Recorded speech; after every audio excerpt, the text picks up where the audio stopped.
Bonsoir à chacun, chacune. Bonsoir François. Bonsoir. Voilà, nous sommes réunis ici ce soir pour un petit webinaire autour de la sortie du livre de François, Plaidoyer pour une ostéopathie vivante, un livre qui est sorti le mois dernier et auquel nous allons consacrer cette soirée. Je vais prendre un petit temps juste pour vous expliquer un peu le déroulé de la soirée. Donc, on va faire cette interview avec François.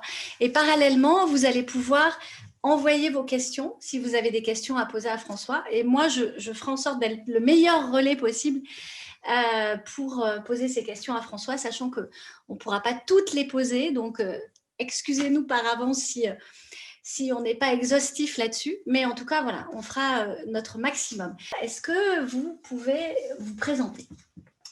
Alors donc, moi, je suis ostéopathe depuis une trentaine d'années. J'ai un parcours ostéopathique assez particulier. Ça veut dire que j'ai été ostéopathe dans l'illégalité. Ça veut dire avant la reconnaissance de l'ostéopathie, il y a une vingtaine d'années à peu près. J'ai été diplômé d'ostéopathie, en formation initiale d'ailleurs. Et j'ai donc connu l'illégalité de l'ostéopathie pendant un temps, début de ma pratique jusqu'à maintenant, jusqu'à aujourd'hui. Dans ma pratique, je suis à la fois ostéopathe praticien, j'ai un cabinet depuis toujours qui fonctionne bien, etc. Mais je suis aussi enseignant en ostéopathie. Et ça, c'est vraiment quelque chose qui me tient à cœur, de transmettre en fait l'ostéopathie. Et l'autre chose qui est aussi importante, c'est que j'ai aussi des activités, je vais dire, diverses à l'ostéopathie, qui sont des activités, on va dire, humanitaires, par exemple auprès des enfants handicapés, dans les associations enfants handicapés Espoir ostéopathique, ou dans des associations comme le COMED, par exemple, pour soigner les réfugiés, où j'ai travaillé en maternité aussi un temps. Donc, j'ai des cursus comme ça, mais c'est plutôt des zones de curiosité pour explorer l'ostéopathie. Et alors, j'ai eu mon parcours ostéopathique a été dans une école qui était particulièrement portée sur la sensibilité crânienne, fascia, une ostéopathie très sensible. Je suis très reconnaissant à mes professeurs, par exemple, des années 80, qui m'ont vraiment éveillé à cette ostéopathie de la sensibilité. Ok, donc 30 années d'expérience. Combien d'années d'expérience de l'enseignement? Alors, j'ai enseigné assez vite, hein, à peu près 4-5 ans après, donc on va dire 25 ans en gros d'expérience d'enseignement, et j'enseigne dans deux cadres, à la fois dans des écoles d'ostéopathie, où j'ai fait diverses écoles, je n'ai pas fait qu'une seule école, mais diverses écoles, 3-4 à peu près, et j'enseigne, donc ça c'est des cours de base, ça veut dire c'est pour initier, tenir la main à des étudiants en première année et les initier à l'ostéopathie. Et j'ai aussi un autre pool d'enseignement qui sont des stages d'ostéopathie, et là que j'organise plutôt pour des post-grades, ça veut dire des gens qui sont déjà ostéopathes, souvent des jeunes ostéopathes, qui veulent connaître ce type d'approche qui, des fois, n'est pas suffisamment développée dans les écoles et ils ont besoin d'une formation complémentaire, et je suis amené à ça. Ok. J'ai aussi rencontré beaucoup d'ostéopathes. En fait, je suis quand même très féru d'histoire de l'ostéopathie, de racines de l'ostéopathie, que ce soit des ostéopathes comme Viola Freeman, par exemple, où j'ai fait ses stages, qui est une célèbre ostéopathe américaine qui a beaucoup travaillé en ostéopathie pédiatrique et aussi en ostéopathie en Europe, qui a développé le crânien en Europe, tout ça. Mais aussi une personne comme Hugmine, ou une personne, donc des vieux ostéopathes qui portent l'ostéopathie, James Jealous, par exemple, qui portent l'ostéopathie vivante. Et j'ai aussi beaucoup lu des auteurs, que ce soit les fondateurs, comme l'ostéopathie a une histoire, ça veut dire que ça a 150 ans l'ostéopathie pratiquement, hein, c'est 1874, et on a Andrew Taylor Still, le fondateur de l'ostéopathie, qui était un génie qui était à la fois porté sur une ostéopathie mécaniste, ça veut dire que c'était l'homme-machine, on était en plein ère industriel, des choses comme ça, donc il était porté sur cet homme-machine, mais aussi il avait une spiritualité très forte à partir de sa culture religieuse de méthodiste, mais aussi dans son approche de l'être humain, dans son approche de la vitalité de l'être humain. Et donc, Steele avait ces deux composantes, vitalistes et mécanistes, on va dire comme ça. Ok, donc une approche sensible du coup. Une approche cette aussi sensible, bien sûr, dont je parle. Oui. Ok, donc ce livre, c'est son premier livre, même s'il y a eu, alors je vous montre, une collaboration à une BD, L'ostéopathie pour tous, vous voyez, mais bon, là, ce n'est pas vraiment un livre, si. En tout cas, une collaboration à cette BD sur l'ostéopathie. Mais ce livre, c'est son premier livre. Et dans ce livre, en fait, François, vous me coupez si l'idée de François, c'est de dire, moi, je veux revenir à l'âme de l'ostéopathie. Mm. Je veux revenir aux fondamentaux et je me sens dans une espèce de démarche d'avocat. Hein, le livre s'appelle Plaidoyer pour une ostéopathie vivante. Je me sens dans une démarche presque d'avocat pour défendre cette vision-là de l'ostéopathie. Et c'est de ça qu'on va parler ce soir. Alors, première question que j'ai envie de vous poser. Qu'est-ce qui vous a donné envie d'écrire ce livre? Alors, ce que je peux dire déjà avant, c'est que ce livre, il s'adresse vraiment, au départ, je l'avais vraiment écrit, ce livre, pour les étudiants en ostéopathie, que je voyais, que ce soit dans les stages ou à l'école, et pour développer cette ostéopathie sensible. Et puis, il s'avère que, bon, bien sûr, ça peut intéresser des ostéopathes, évidemment, qui veulent creuser, qui veulent aller plus loin dans l'exploration de l'ostéopathie. Mais il s'avère que j'ai été aidé par une personne que je remercie beaucoup d'ailleurs, Catherine Guy, qui m'a beaucoup aidé dans la reformulation, dans la correction de ce travail, et qui, en le lisant, elle n'était pas ostéopathe, elle était patiente d'ostéopathe, mais elle m'a dit qu'elle a appris beaucoup de choses, et qu'à ce moment-là, ça m'a fait rajouter la phrase, c'est aussi pour les patients curieux de l'ostéopathie. Ça veut dire que quand un patient vient et qu'il est sur la table, on n'a pas le temps de raconter tout ce qui se passe. Et quand elle a lu ce livre, elle disait, mais c'est aussi pour les patients curieux de l'ostéopathie. Mmh. Donc, ce livre s'adresse aussi bien à un grand public plutôt averti, ce n'est pas la définition de base de l'ostéopathie, et ça s'adresse aussi, bien sûr, aux étudiants et aux professionnels. Alors, qu'est-ce qui m'a poussé à faire ce livre? Ce qui m'a poussé à faire ce livre, ça a vraiment été dans l'idée que je vois pour moi, je constate, je fais un constat, et c'est presque un constat je vais dire, qui me fait de la peine des fois, de voir comment l'ostéopathie a perdu son sens, a perdu sa substance. Il y a quelque chose qui se perd dans l'ostéopathie à travers son évolution. Pourtant, l'ostéopathie est en pleine expansion. Il y a 30 000 ostéopathes. Il y a plus de 50% des Français disent avoir été consultés un ostéopathe depuis 2 ans. Enfin, il y a une expansion énorme. C'est une situation, on n'aurait pas rêvé cette situation il y a 20 ans. Et pourtant, la quintessence, le noyau de l'ostéopathie, pour moi en tout cas, a tendance à se perdre. Cette vitalité de l'ostéopathie a tendance à se perdre. D'ailleurs, il y avait un ostéopathe américain. Alors, on peut toujours dire que l'Amérique, c'est une autre histoire. Il y avait un ostéopathe américain, il y a 20 ans, qui a écrit un article, James Jelos, qui a écrit un article « L'ostéopathie est morte ». Et il faisait des parallèles avec les déroulements du deuil et la mort de l'ostéopathie.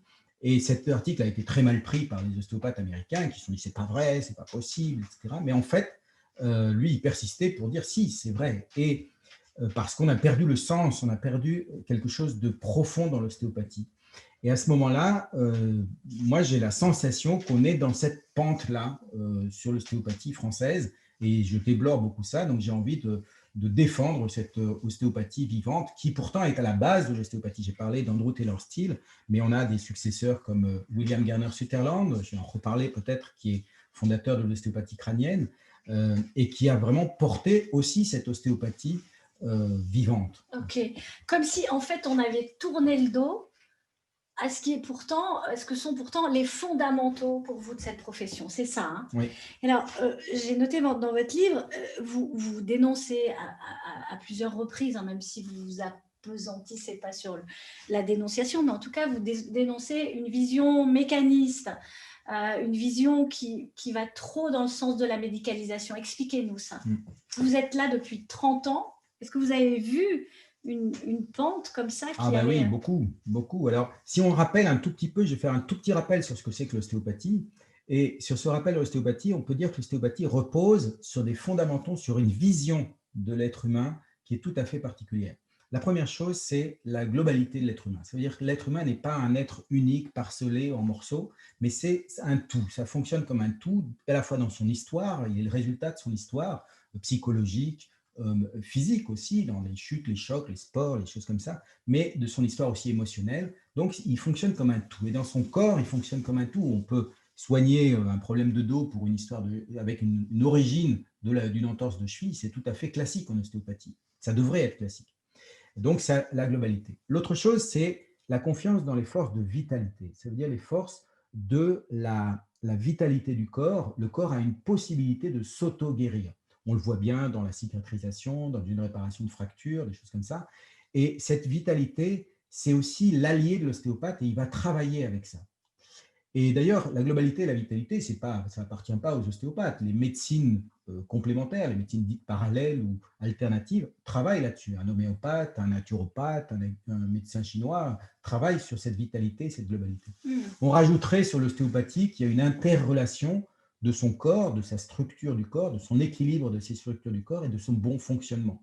Donc l'ostéopathe va ajuster la structure et la fonction, et à travers la fonction, on va ajuster la structure. Donc, il y a une interrelation de cette structure et cette fonction. Ok, donc l'idée, finalement, c'est d'amener le patient à être dans une plus grande vitalité, hein, c'est ça? Tout à fait. Tout à fait. D'accord, ok.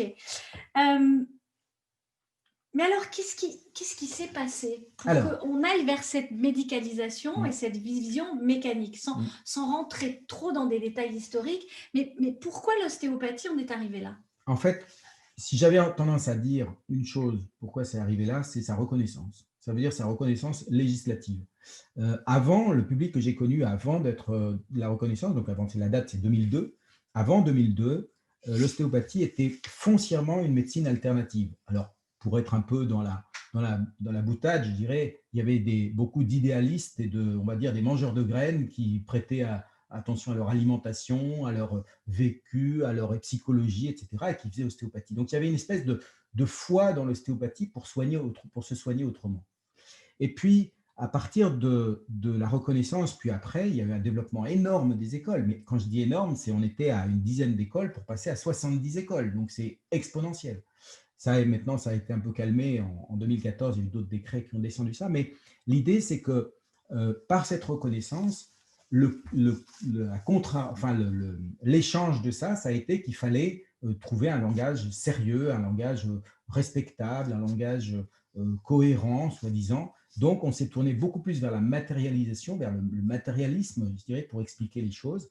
Et donc, on a laissé de côté toute la psychologie, toute la philosophie de l'ostéopathie pour s'adresser finalement, la réduire à une forme de technique, l'ostéopathie. Donc, on a technicisé l'ostéopathie de plus en plus.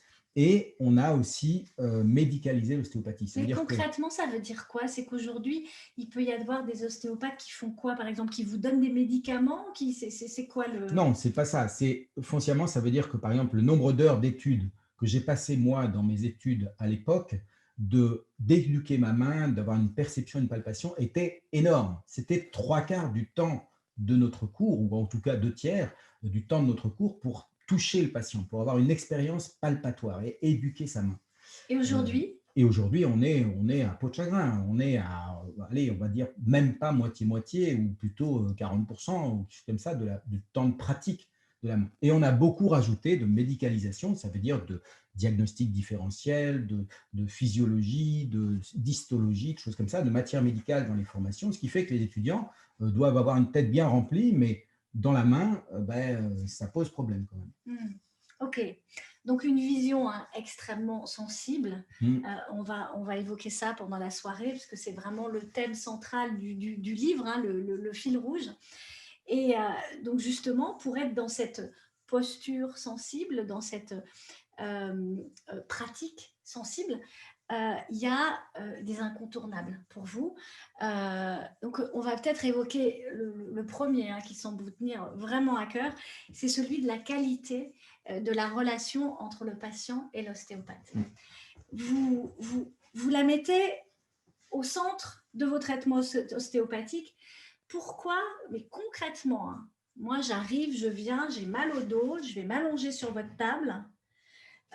Pourquoi, dans ce moment-là, quand vous allez me soigner, pourquoi est-ce que c'est si important, la relation, ce qui va se passer entre nous deux? Alors, ce qui va se passer déjà entre nous deux, la première chose, vous amenez une symptomatologie, une douleur, vous avez mal de façon assez classique, le mal de dos, bon, ostéopathie, mal de dos, c'est une chose, mais l'ostéopathe, il va essayer de comprendre ce qui se passe derrière ça. Ça veut dire qu'il va essayer de comprendre quel est le sens de ça. Pourquoi ça s'est passé? Qu'est-ce qu'il y a dans ton histoire qui s'est passé dans ce problème de dos? Est-ce qu'il y a une histoire de chute, de choc, d'histoire physique? Est-ce que c'est une histoire émotionnelle? Est-ce que c'est une histoire que tu es fatigué? Est-ce qu'il y a quelque chose comme ça? Et donc, l'ostéopathe, il va donner du sens à cette douleur de dos, qui ne va pas être la même douleur de dos pour madame Intel, pour monsieur Truc, etc., parce que X personnes auront des douleurs de dos, mais ce sera des douleurs de dos avec des histoires différentes. Et l'ostéopathe, il va donner le sens à cette histoire de douleur de dos. Donc, l'idée, ça va être qu'il ne va pas chercher bien sûr il y a des examens complémentaires qu'il peut demander, des choses comme ça, et on n'y coupe pas. Mais l'idée, c'est qu'il va donner du sens à cette pathologie, à cette problématique, et là, il va pouvoir aider à comprendre ce qui se passe. Ok, Et d'où ça, l'importance d'être en relation voilà. avec la personne. Donc, c'est quoi? C'est je parle avec elle, Alors, c'est d'écouter sa singularité, déjà, donc vraiment d'être présent à ce qui se passe, d'être complètement présent à ce qui se passe. Par exemple, moi, j'ai fait le choix, bon, alors certains me disent que c'est rétrograde, mais j'ai fait le choix de ne pas avoir d'ordinateur pendant mon anamnèse. Alors, j'en ai un à la maison, mais j'en ai pas un. Votre diagnostic, Voilà, c'est votre voilà. anamnèse, Mon, c'est... a- mon interrogatoire, on dit Ok, l'échange ok, verbal du début, ok. excusez-moi du terme. Et donc, dans ce moment-là, je vais avoir volontairement, je vais avoir juste ma feuille de papier et je vais parler avec le patient. Mais je vais être le plus investi dans ce qu'il va dire le patient. Je vais être présent à lui à ce moment-là. Je vais essayer d'entendre ce qu'il raconte de son monde. Et tout ce qui est non dit aussi, je vais essayer de le percevoir aussi. Donc, cette interrelation entre les deux. Donc, ça demande de la part de l'ostéopathe une posture intérieure qui est fondamentale. Pour moi, c'est ça, c'est de là que ça part. Si j'avais à aider un ostéopathe, un jeune ostéopathe, ou quand je vois des ostéopathes qui ont des difficultés à démarrer ou quoi, je leur dis, mais travaille ta posture intérieure. Travaille, on le racontera, le fulcrum du praticien, c'est-à-dire ce point d'appui, ce centrage, cet ancrage dans ce que tu es. Et à partir de ce moment-là, les choses vont pouvoir se faire. Donc, ça commence d'abord par l'ostéopathe qui va devoir vraiment travailler sa posture.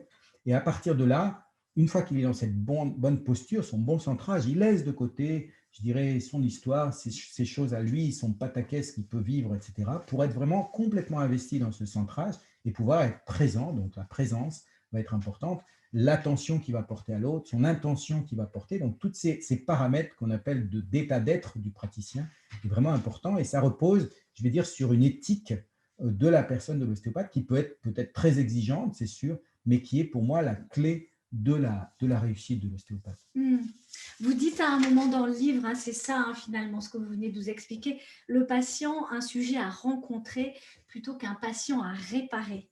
Tout à fait. Sans rencontre, pas de guérison.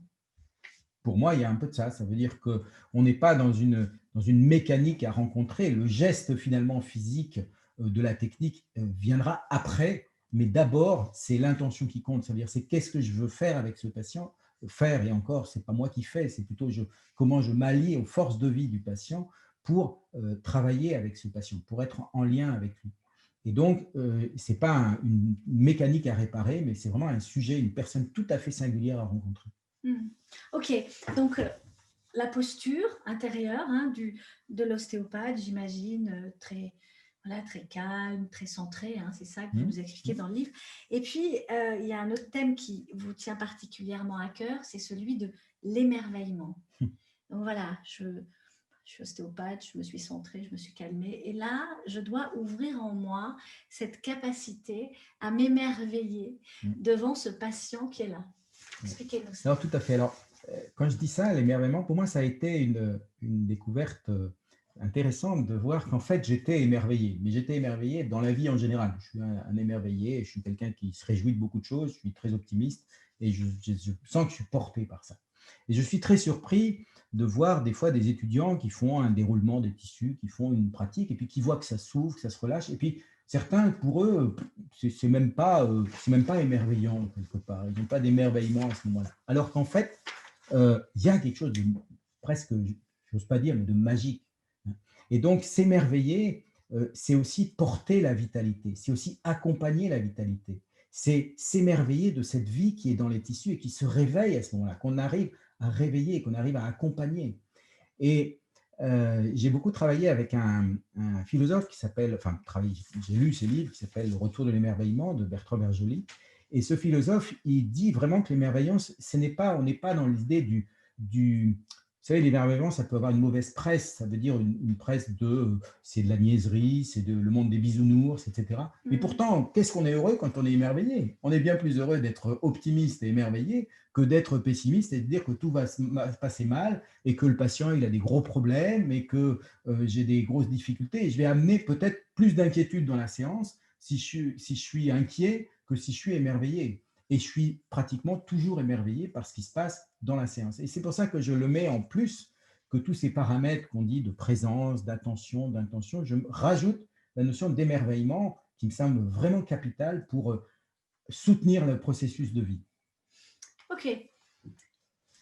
Alors du coup, là, on se dit, c'est quand même une posture qui demande une sacrée maturité quand même. Enfin, beaucoup d'aisance, peut-être beaucoup d'expérience, de rencontres de l'autre, j'imagine. Je ne sais pas, hein, mais j'imagine que ce n'est pas évident quand on est un jeune ostéopathe de trouver tout ça en soi. C'est vrai, ça peut ne pas être évident. Maintenant, faut-il être ouvert à ça? Ça veut dire qu'il faut-il être curieux de ça? Si on reste dans le geste technique de où j'ai posé ma main, est-ce que j'ai bien fait ça, est-ce que j'ai bien poussé ça, ben effectivement, on va être presque inquiet en fait de ce qui se passe. Alors que si on se met dans le geste de la vitalité, dans le geste de l'émerveillement, regarder cette zone qui se réveille, cette vie qui revient, etc., cet enfant qui était tout tordu et ce bébé qui se redresse, etc. Quand on voit tout ça, quand on est en contact avec cette vitalité, il y a quelque chose qui est absolument fabuleux. Et moi, j'invite les étudiants à s'émerveiller justement de ce qui se passe. Et même des choses toutes simples. À un moment, je me souviens, j'étais sur les mains d'une étudiante qui était en face de moi, on travaillait sur un patient, et simplement, moi, je sentais bien qu'il y a quelque chose qui se passe, qui se déroule, etc. Et elle, je la sentais un peu crispée, etc. Et je lui ai simplement ouvert les yeux, je lui ai dit, mais mets un petit sourire sur tes lèvres, mets quelque chose qui va dedans. Et là, à ce moment-là, pouf, les choses ont commencé à bouger, à changer, à être différentes parce qu'elle-même, elle était dans une prédisposition différente. Donc, j'invite l'étudiant à travailler sur lui, vraiment, à faire ce travail sur lui de calme, d'être posé, de s'émerveiller, d'être présent, d'être ce qu'on appelle dans son fulcrum, dans son central, pour pouvoir travailler. Alors, bien sûr que ce n'est pas une position facile, on ne l'obtient pas comme ça tout de suite, mais c'est quelque chose qui va vraiment pousser la personne à faire un travail sur lui. On a des ostéopathes, pas mal de citations dedans, mais on a des ostéopathes qui donnent dans le livre, à un moment, il y a Hugmain qui dit plus la vie de l'ostéopathe sera riche, plus il sera émerveillé, plus il sera dans une curiosité du monde, plus il pourra avoir de capacité, de corde à son arc pour travailler en ostéopathie. Donc la vie personnelle de l'ostéopathe et la vie de l'ostéopathe en cabinet, pour moi, c'est une continuité. Il y a vraiment, on n'est pas ostéopathe de temps pendant la séance, de 9h à 18h, voilà, avec le confinement ou pas, mais on n'est pas ostéopathe à ce moment-là, mais on est vraiment ostéopathe, on vit l'ostéopathie. Ok, je profite de cette image que vous venez de nous donner, de vos mains à vous posées au-dessus des mains d'une étudiante, pour du coup amener la première question. Il y a quelqu'un qui nous demande, mais est-ce que ce dont vous parlez là, est-ce que ça suppose un accompagnement des jeunes ostéopathes par les ostéopathes plus expérimentés? Ah oui, alors ça, ce serait extraordinaire. Moi, je sais que j'ai beaucoup de sensibilité sur ce qu'on pourrait appeler le parrainage des plus anciens vers les plus jeunes. Mais pas un parrainage uniquement sur, je sais pas, la paperasse ou des choses comme ça, l'organisation, bon, ça c'est une chose, mais un parrainage vraiment pratique, un parrainage de savoir-être, un parrainage, et ça je l'ai des fois. J'invite, moi, ma porte est ouverte au cabinet, j'invite souvent des jeunes praticiens à venir me voir travailler au cabinet, mais pas seulement me voir, mais à travailler avec moi, vraiment, à poser les mains avec moi, quand c'est possible, selon l'âge, enfin, dans les études de l'étudiant. Mais j'invite ça parce que ça me semble capital de cette image, je reprends dans le livre d'ailleurs cette image de compagnonnage, cette idée de compagnons, les artisans compagnons sont vraiment portés par quelqu'un qui va être un initié, quelqu'un qui va être plus avancé sur le chemin et qui va être proche du jeune pour lui transmettre en fait. On est là dans une histoire de transmission de savoir-être plutôt que d'enseignement d'une connaissance. Je ne sais pas si vous voyez la différence. L'enseignement de la connaissance, ce serait donner un contenu, mais ça, à la rigueur, et on le voit avec… En me regardant travailler, moi, l'ostéopathe expérimenté, toi, le jeune ostéopathe, tu vas pouvoir saisir cette posture. Hein, tout à fait, ça. tout à fait. Tu vas pouvoir saisir cette posture. Et moi-même, j'ai expérimenté ça avec des ostéopathes plus avancés. Pour moi, une des références, celui qui a allumé la lumière, comme on dit chez moi, c'est Franck Gilly. C'est un ostéopathe qui est décédé un peu de temps après, dans les années 90. Mais ça a été vraiment un ostéopathe précieux parce qu'on sentait qu'il se passait quelque chose quand il pratiquait. On sentait quand on était sous ses mains, mais même dans la classe, quand il se pratiquait, on se disputait presque pour y aller, aller sous ses mains parce qu'on sentait qu'il se passait quelque chose. Mais on ne savait pas trop quoi, on ne savait pas trop comment le définir, mais c'est comme si c'était une transfusion. Là, il y avait quelque chose qui se passait de cette relation on peut presque dire de maître à élève, en fait. Et là, vous étiez émerveillé. Et là, j'étais complètement émerveillé. Ok, donc là, on parle de cette boucle hein, de la relation entre le patient et puis l'ostéopathe. Et puis, vous nous parlez aussi de la boucle de la relation entre l'ostéopathe et l'ostéopathe lui-même. Alors là, on se dit, waouh, mais c'est sacrément exigeant comme posture parce que non seulement je vais devoir travailler sur ma capacité à être avec le patient, mais je vais aussi devoir sacrément travailler sur ma capacité à être avec moi-même. Et alors là, vraiment, je vous cite, hein, vous dites, il faut voilà, voilà, travailler sur soi, en fait. Mais travailler sur soi, en fait, ça rejoint ce que je disais sur les principes de l'ostéopathie, surtout la globalité, la vitalité dans l'observation du monde, quelque part. Il y avait une étudiante, je la raconte dans le livre parce que je trouve ça épatant, mais elle était même en première année, elle n'était pas très avancée, mais j'avais fait cet exercice de travailler les mains sur les siennes pour une étude que j'avais faite là-dessus. Et elle m'a rendu le compte-rendu, j'avais demandé aux gens de faire des comptes-rendus autour de ça. Elle m'avait dit, ben, depuis ce moment-là, avant je comprenais l'ostéopathie par vos cours, par ce que vous expliquiez en théorie. À partir de ce moment-là, j'ai commencé à vivre l'ostéopathie. Et alors, vivre l'ostéopathie, on passe donc d'une technicité à un état d'être à ce moment-là. Et vivre l'ostéopathie, ça a choqué presque un ami anthropologue avec qui je faisais un travail à ce moment-là. Et il me disait, mais moi, je suis anthropologue, je pratique l'anthropologie, j'enseigne l'anthropologie, mais je ne vis pas l'anthropologie. Or, vous pouvez dire, vous vivez l'ostéopathie, et ça ne vous choque pas, quoi. C'est comme ça, c'est habituel. Ben, l'idée, c'est un peu ça l'idée. C'est l'idée de vivre l'ostéopathie, c'est qu'est-ce que je suis moi, ostéopathe, en vivant cette ostéopathie. Est-ce que je suis en concordance avec les principes de l'ostéopathie, la globalité, la vitalité, le respect de la vie. Donc, est-ce que je suis dans ma propre vitalité? Tout à fait. Est-ce que je suis bien ancrée? Tout à fait. Mais alors, est-ce que ça peut être aussi, est-ce que je suis bien au clair dans mes relations avec mon père, ma mère, mon histoire, mon passé? Ça peut aussi, oui, bien sûr. Ouais. Sûr. Mais l'ostéopathie, c'est... j'invite par exemple les étudiants et les ostéopathes aussi à se faire ostéopather. Et ça veut dire à de temps en temps aller voir un ostéopathe. Je suis allé voir dernièrement, la semaine dernière, mon ami ostéopathe qui m'a fait une séance, mais c'était extraordinaire. Je me sens tout libéré dans mon corps, mais je sens centré encore plus. Je peux donner encore plus de moi-même dans les différentes séances, après avoir moi-même reçu une séance d'ostéopathie. Je me sens comme aligné, centré, posé encore plus par rapport à ça. Donc, que l'ostéopathe se fasse aussi lui-même théraper de temps en temps, reçoive de la thérapie, que ce soit ostéopathique ou peut-être autre chose, ça me semble vraiment quelque chose d'important. Donc, il doit prêter attention à ce qu'il est, lui, dans son éthique personnelle, il doit vraiment prêter attention à ça. C'est pour ça que je choque même les étudiants, des fois, en leur disant, vous savez, ça, je les choque beaucoup quand je leur dis, vous savez, les sodas et les fast-food, tout ça, c'est pas tellement ostéopathico-compatible. Alors, quand je dis ça, il y a des étudiants qui me regardent avec des grands yeux, mais qu'est-ce qu'il a là? Qu'est-ce qu'il me raconte? Parce que, comment on se nourrit, quoi? Qu'est-ce qu'on met dans son ventre?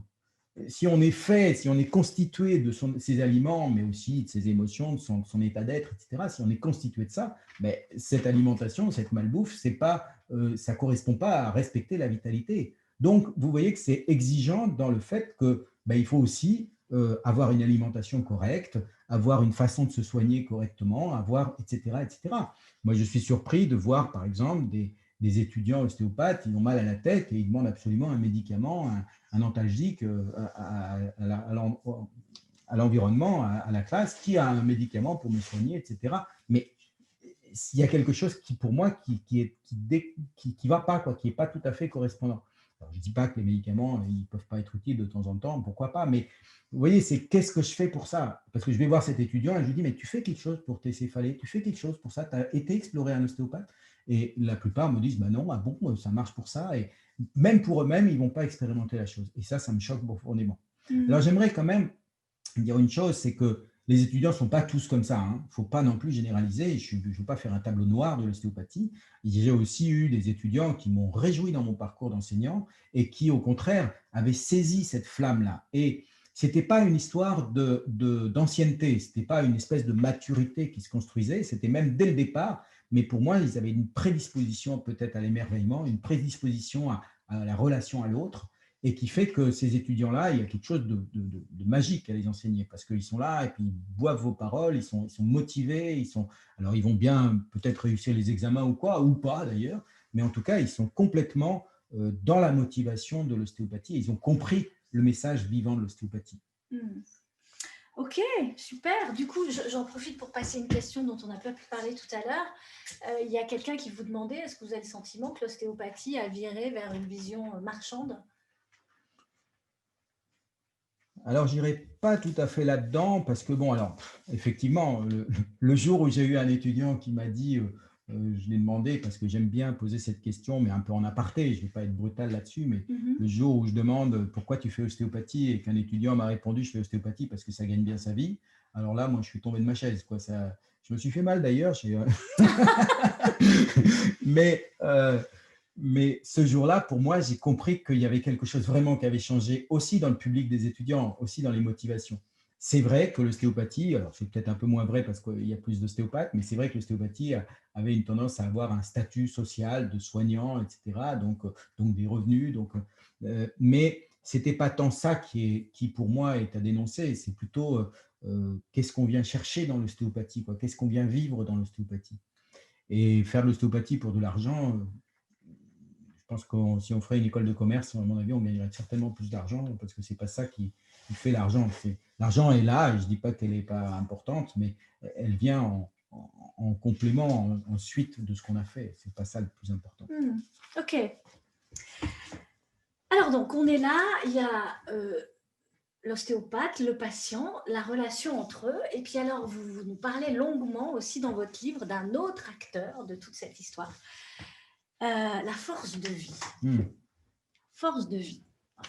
Visiblement, serait là et puis, hop, se mettrait tout d'un coup à opérer de concert avec l'ostéopathe, avec le patient.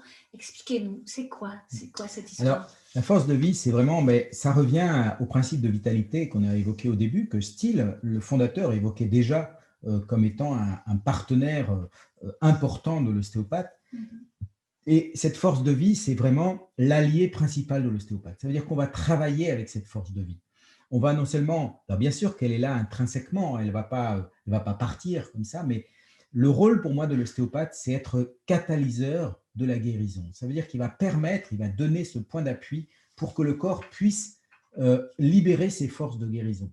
Et donc, c'est vraiment quelque chose de magistral de voir comment on va pouvoir aider le patient, sa vitalité. Je ne vais pas, moi, amener ma vitalité. Attention, hein, ce n'est pas ça que je fais. Je ne suis pas une pompe à essence qui va se vider et puis au bout de 2 patients, je suis mort.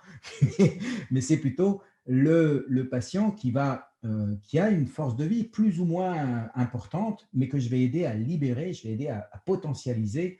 Et après, il sera bien en meilleure santé, même au niveau, je ne sais pas, immunitaire ou au niveau de sa santé en général. Il y aura bien un meilleur fonctionnement de toute sa physiologie parce qu'il sera dans une meilleure force de vie, en fait. Et l'ostéopathe, il est là pour aider, pour être l'allié de cette force de vie qui est là présente, mais qui est là présente, ce n'est pas seulement un aspect nuage un peu théorique comme ça, oui, c'est bien, il faut être en bonne santé pour être en bonne santé, quoi, il faut bien. Mais c'est plus que ça, c'est vraiment un allié de notre pratique. Ça veut dire que des fois, je pose les mains et je peux pratiquement savoir si la personne est en bon état de santé ou en mauvais état de santé. Mais cette bonne état de santé, même si la personne ne le dit pas, je vais être capable de percevoir cette force de vie chez le patient et de dire, oh là, vous êtes fatigué en ce moment, ou là, il y a un peu de stress, de contrariété. Ça, pour moi, c'est complètement mystérieux. C'est quoi? Je pose mes mains, mais je sens quoi dessous alors exactement? Mais justement, ce qu'on va sentir, c'est cette vitalité. Ça veut dire qu'on va sentir comment s'exprime cette vitalité. Cette vitalité s'exprime par des ressentis, alors des ressentis qui vont être très subtils, hein. Le toucher ostéopathique, c'est un toucher un peu hors du commun. Ça veut dire que le commun des mortels, quand il pose ses mains sur le corps, quoi, il va sentir une matière et puis il va s'arrêter à la matière qu'il va sentir. Mais l'idée en ostéopathie, c'est vraiment de sentir comment ça vit en dessous, c'est-à-dire comment ça rayonne, comment ça pulse, comment ça bouge, comment ça se manifeste dans sa vie. Comment, par exemple, on pose les mains sur un crâne, il n'y a rien de plus dur qu'un crâne, et pourtant on pose les mains sur un crâne et on sent qu'il y a une espèce de petite respiration dans ce crâne. Et pourtant, si d'un côté le crâne il respire moins bien, ben, on sait qu'il y a une histoire de ce côté-là. Je me souviens d'un patient comme ça, un réfugié avec les réfugiés, et qui j'avais posé les mains comme ça et je sens tout de suite que tac, le crâne est bloqué à droite, quoi. Ça ne s'exprime pas bien dans sa vitalité à droite. Et je dis à ce patient, je dis, mais est-ce que vous avez eu un traumatisme à droite? Et il me dit non. Alors, il faut savoir qu'on était dans le contexte des réfugiés qui ont plutôt peur de parler, qui ont plutôt une restriction avec ça, qui étaient peureux parce que les uniformes, parce que les contrôleurs, parce que… Et pour eux, ils transposaient entre ce qu'ils vivaient dans leur pays, la Oui, vous répression qu'ils ont représentiez vécue. aussi Voilà, l'autorité. je représente. Hmm. Et bien, ce patient, c'est seulement après la 2e ou 3e séance, c'est plutôt quand le médecin après lui a demandé, parce qu'il a vu sur sa fiche, tiens, l'ostéopathe a vu que vous avez eu un traumatisme, est-ce que c'est… Et c'est seulement quand il a été en confiance qu'il a dit, bah oui, l'ostéopathe a bien vu qu'effectivement, j'étais tapé ici, j'étais cogné ici au niveau de la tête, et l'ostéopathe a bien senti cette chose-là. Donc, les forces de vie ne s'exprimaient pas bien parce qu'il y avait eu un choc, un traumatisme à cet endroit-là, et que l'ostéopathe avait déjà accès à ce langage des tissus, à cette force de vie qui s'exprimait moins bien, justement. Vous avez cette image que je trouve assez parlante. C'est comme une rivière qui est habituée à s'écouler et puis des grosses pierres seraient tombées à l'intérieur et finalement l'ostéopathe, il vient, il dégage ces pierres et alors la force de vie, ce serait finalement l'eau qui du coup peut suivre son courant, peut circuler et se redistribuer dans tout le corps, c'est ça, hein? Alors c'est ça, et puis c'est ça de deux façons. C'est-à-dire soit l'ostéopathe, il peut être amené à retirer les pierres de la rivière pour aider le flux, soit il peut aussi, il a des techniques des fois pour potentialiser le flux, c'est-à-dire pour donner plus de flux, et c'est ce flux-là qui va permettre de libérer les pierres, qui va pousser les pierres quelque part. Donc il y a les deux images, enfin ça va un peu dans les deux sens pour l'ostéopathe en tout cas. Et alors, il y a une chose… Vous avez bien lu mon livre, hein, dis donc. Impressionnant. J'ai essayé. Et une chose qui m'a interpellée dans ce livre, hein, puisqu'elle va nous parler ça nous parle de la théorie de l'évolution, qui est quand même une théorie assez dominante, hein, celle de Darwin, sur ce souffle de vie. C'est-à-dire que la théorie de Darwin, elle observe de quelle manière la colonne vertébrale va se modifier au fur et à mesure que l'homme grandit, se met debout, doit aller chasser, etc. Et vous dites oui, peut-être, mais je pose quand même la question, est-ce que ce ne serait pas plutôt, ou peut-être en même temps, ce souffle de vie qui viendrait justement impulser la structure pour lui permettre justement de faire face à son environnement? Oui. Alors là, quand j'écris ça, il faut bien voir que je ne suis pas représentant des ostéopathes et les ostéopathes voient l'anatomie comme ça. Hein, ce n'est pas du tout ça. Là, j'amène une hypothèse, j'amène une suggestion qui est en fait qu'il faudrait qu'on ait une vision de l'anatomie qui soit une vision vivante, une vision ostéopathique, un regard ostéopathique anatomique tel que l'avait Steele ou Sutherland ou d'autres qui parlaient de cette vision de regard ostéopathique. Et cette idée qu'en fait, cette force de vie est amenée à nous redresser, à amener ce redressement, ce n'est pas seulement moi qui le dis. Il y a une paléontologue, Anne d'Ambricourt-Malassé, par exemple, qui était au Muséum d'histoire naturelle de Paris et que j'ai vu en conférence un jour et qui racontait à quel point, en voyant un embryon se redresser, mais dans sa construction, il se redresse déjà. Et donc, elle disait, ce n'est pas le fait de Darwin, des influences extérieures qui fait qu'on soit dressé au-dessus de l'herbe, etc., ou manger les fruits les plus hauts, mais c'est plutôt qu'il y a cette force interne qui vient créer ce redressement. Et ça, on le voit bien chez un petit enfant, c'est presque inévitable qu'il se redresse, même s'il y a des problèmes. Ça, c'est la force de vie. Ça, c'est la force de vie, oui, aussi. Aussi, c'est une manifestation de la force de vie. Et donc, le redressement de la colonne vertébrale, dans son redressement, dans son anatomie, il faudrait accompagner cette force de vie. Il faudrait voir comment elle se manifeste, à quel endroit elle se manifeste, à quel endroit elle amène ce redressement. Alors bien sûr que cette théorie d'Anne d'Ambricourt-Malassé, par exemple, en paléontologie, a été très critiquée. Hein. À ce moment-là, elle a reçu des foudres, mais je trouve que c'est intéressant. C'est aussi les gens qui amènent comme ça des pics et des choses qui peuvent être contestées, qui pour moi font aussi avancer les choses, même si après on va dire c'est n'importe quoi, etc. Mais pourtant, c'est ceux-là qui font avancer, qui aiguillonnent aussi la connaissance.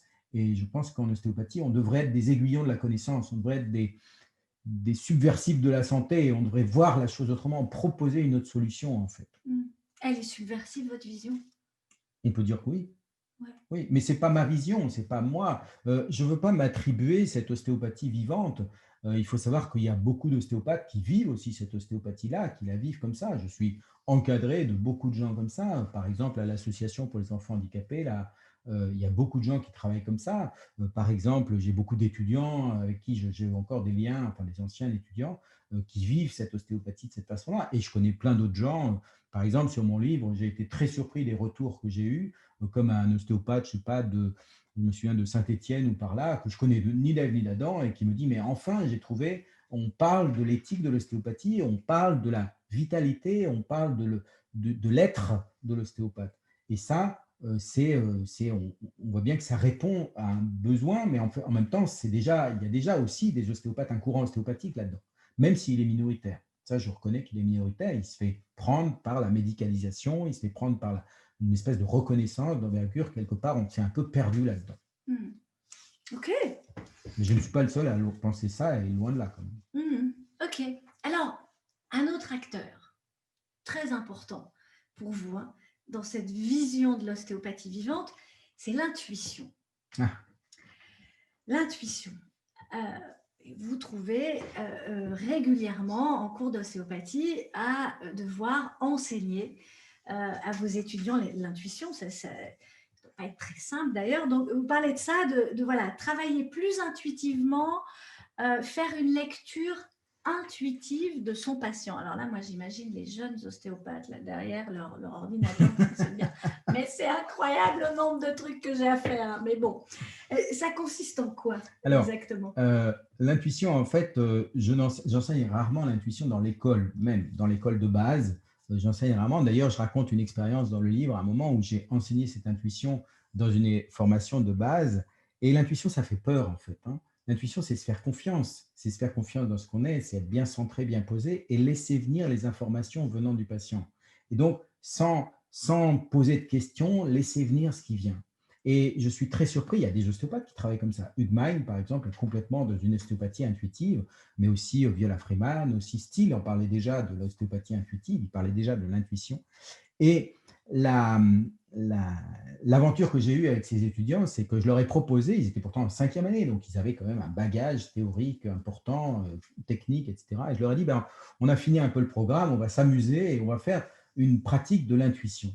Et pour une promotion, une fois, ça avait très bien marché, donc j'étais très content. Et l'année d'après, je renouvelle ce cours. Et là, alors, j'ai eu un tollé énorme des étudiants qui me disaient, mais c'est n'importe quoi, il nous fait pique-pendre, c'est du n'importe quoi, c'est pas rationnel, c'est pas précis, etc., etc. Donc, ils avaient peur de cette intuition.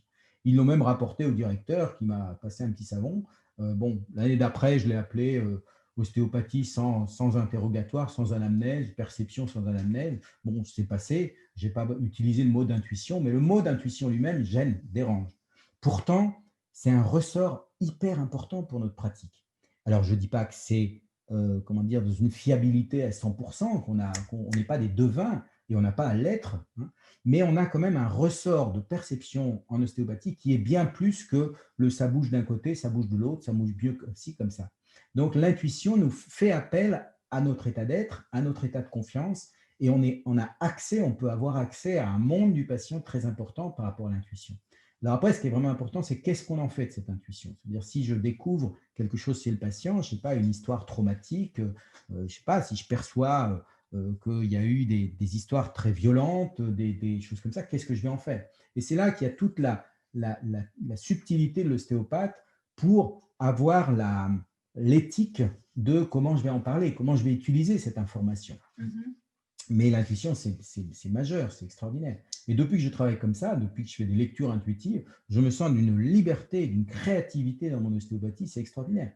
On ne s'ennuie pas en ostéopathie, hein. Toutes les histoires, les patients, pour moi, je voyage toute la journée avec les patients. C'est des histoires complètement différentes. Alors justement, du coup, là, on est un peu théorique hein, sur l'intuition, même si tout le monde sait à peu près hein, ce que c'est l'intuition.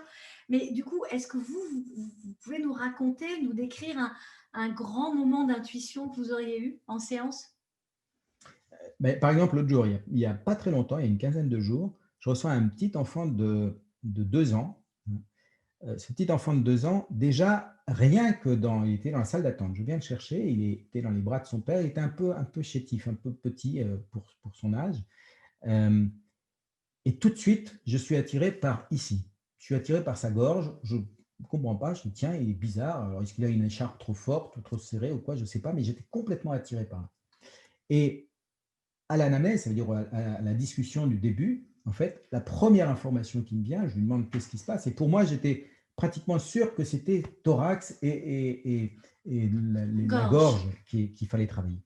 Et à ce moment-là, je lui demande pourquoi il vient, et c'était, il avait eu une agénésie, une atrophie, enfin une difficulté d'évolution de l'œsophage, etc. Il avait été opéré, il y avait une grosse opération sur cette zone-là, alors qu'il avait son manteau, son écharpe, je ne voyais rien, mais simplement par le contact avec ce patient, tout de suite, il y avait quelque chose qui me sautait aux yeux. Donc j'avais cette information qui était là, avant même qu'il ouvre la bouche, j'avais déjà cette information. Et bien sûr, le papa a raconté que c'était cette zone qui était à problème, etc., etc. Et on a pu être guidé, ne serait-ce que par cette intuition qui venait tout de suite, même pas sous les mains, mais rien qu'au regard, à la perception, à la présence que je pouvais avoir. Cette chose arrive à ce moment-là. Mm. Et alors, dans les séances d'ostéopathie, des intuitions, des moments d'intuition, mais il y en a tous les jours. Des moments où ça raconte l'histoire du patient, ça raconte des choses. C'est tous les jours que ça se passe comme ça. Alors, à nouveau, du coup, je vais me remettre à la place du jeune ostéopathe qui débute et qui se dit, mais alors ce truc-là, comment je fais pour apprendre ça, moi? Comment je fais pour apprendre? Est-ce qu'on devient intuitif? Alors, on peut dire qu'on devient intuitif si on s'entraîne à l'intuition. C'est-à-dire si on fait confiance à la vie, si on fait confiance, si on a une confiance dans la vie, si on a une confiance dans notre état d'être, si on est posé, si on est centré. Et ça, c'est pas seulement l'ostéopathie qui le dit, hein. Vous avez ça dans plein de domaines de développement personnel ou de choses comme ça, qui vont parler de cet état de centrage, de confiance. Et à ce moment-là, paf, il y a des lumières de génie, comme on pourrait dire, des choses qui s'allument, qui sont là. C'est vraiment juste, c'est vraiment ça qui se passe. Et donc, moi, j'invite vraiment l'étudiant, c'est pour ça que j'invite l'étudiant à faire un travail sur lui. D'abord, hein, travailler, comme je dis, l'outil de l'ostéopathe, c'est l'ostéopathe lui-même. Hein, il n'a pas d'outil extérieur, ce n'est pas ses mains, son outil, c'est lui-même qui va travailler sa posture. Et à partir de là, il va trouver le bon geste technique, la bonne intuition, l'émerveillement, la créativité de cette séance, etc., pour répondre aux patients. Ok, alors on a pas mal d'ostéopathes qui nous écoutent ce soir, qui se sont inscrits à ce webinaire. Donc du coup, je rebondis sur justement les gestes techniques parce que je pense que voilà, les ostéopathes ont envie d'entendre parler un petit peu de ça. Alors bon, ce qu'on comprend dans le livre, c'est qu'il y a voilà, il y a vraiment une multitude de gestes techniques possibles pour un ostéopathe. Vous en retenez quelques-uns, vous en décrivez quelques-uns. Nous, on va pas parler de tout ici, mais peut-être les essentiels. Et alors, le premier, c'est celui du déroulement tissulaire. Donc, voilà, c'est assez impressionnant ce que vous décrivez qui se passe sous vos mains lorsque se passe ce fameux déroulement tissulaire. C'est quoi cette histoire-là? Alors, ce que je peux dire sur ce livre, si je reste sur le livre, c'est pas un livre de manuel de technique ostéopathique. Il n'y a pas de photos sur la position, sur le geste qu'il faut faire, etc. Ça, c'est vraiment c'est une autre histoire, c'est un autre livre. Il y a des livres pour ça. C'est pas du tout ce que j'ai voulu faire. C'est vraiment plus un livre d'état d'être du praticien. Mais j'ai quand même voulu explorer ce que c'était que le déroulement tissulaire. Le déroulement tissulaire, c'est en fait quand on trouve une zone qui est bloquée, qui est coincée, qui est serrée, qui est pas forcément la zone où on a mal. Une chute, par exemple. Oui, ça peut être une chute, mais c'est pas forcément la zone où on a eu mal. Enfin, le patient, il vient pas forcément pour ça, mais c'est une zone qui a eu un problème. Alors, mettons une chute, par exemple, la personne, elle tombe sur l'épaule, elle enroule l'épaule, et puis elle va avoir une difficulté à lever le bras ou des choses comme ça.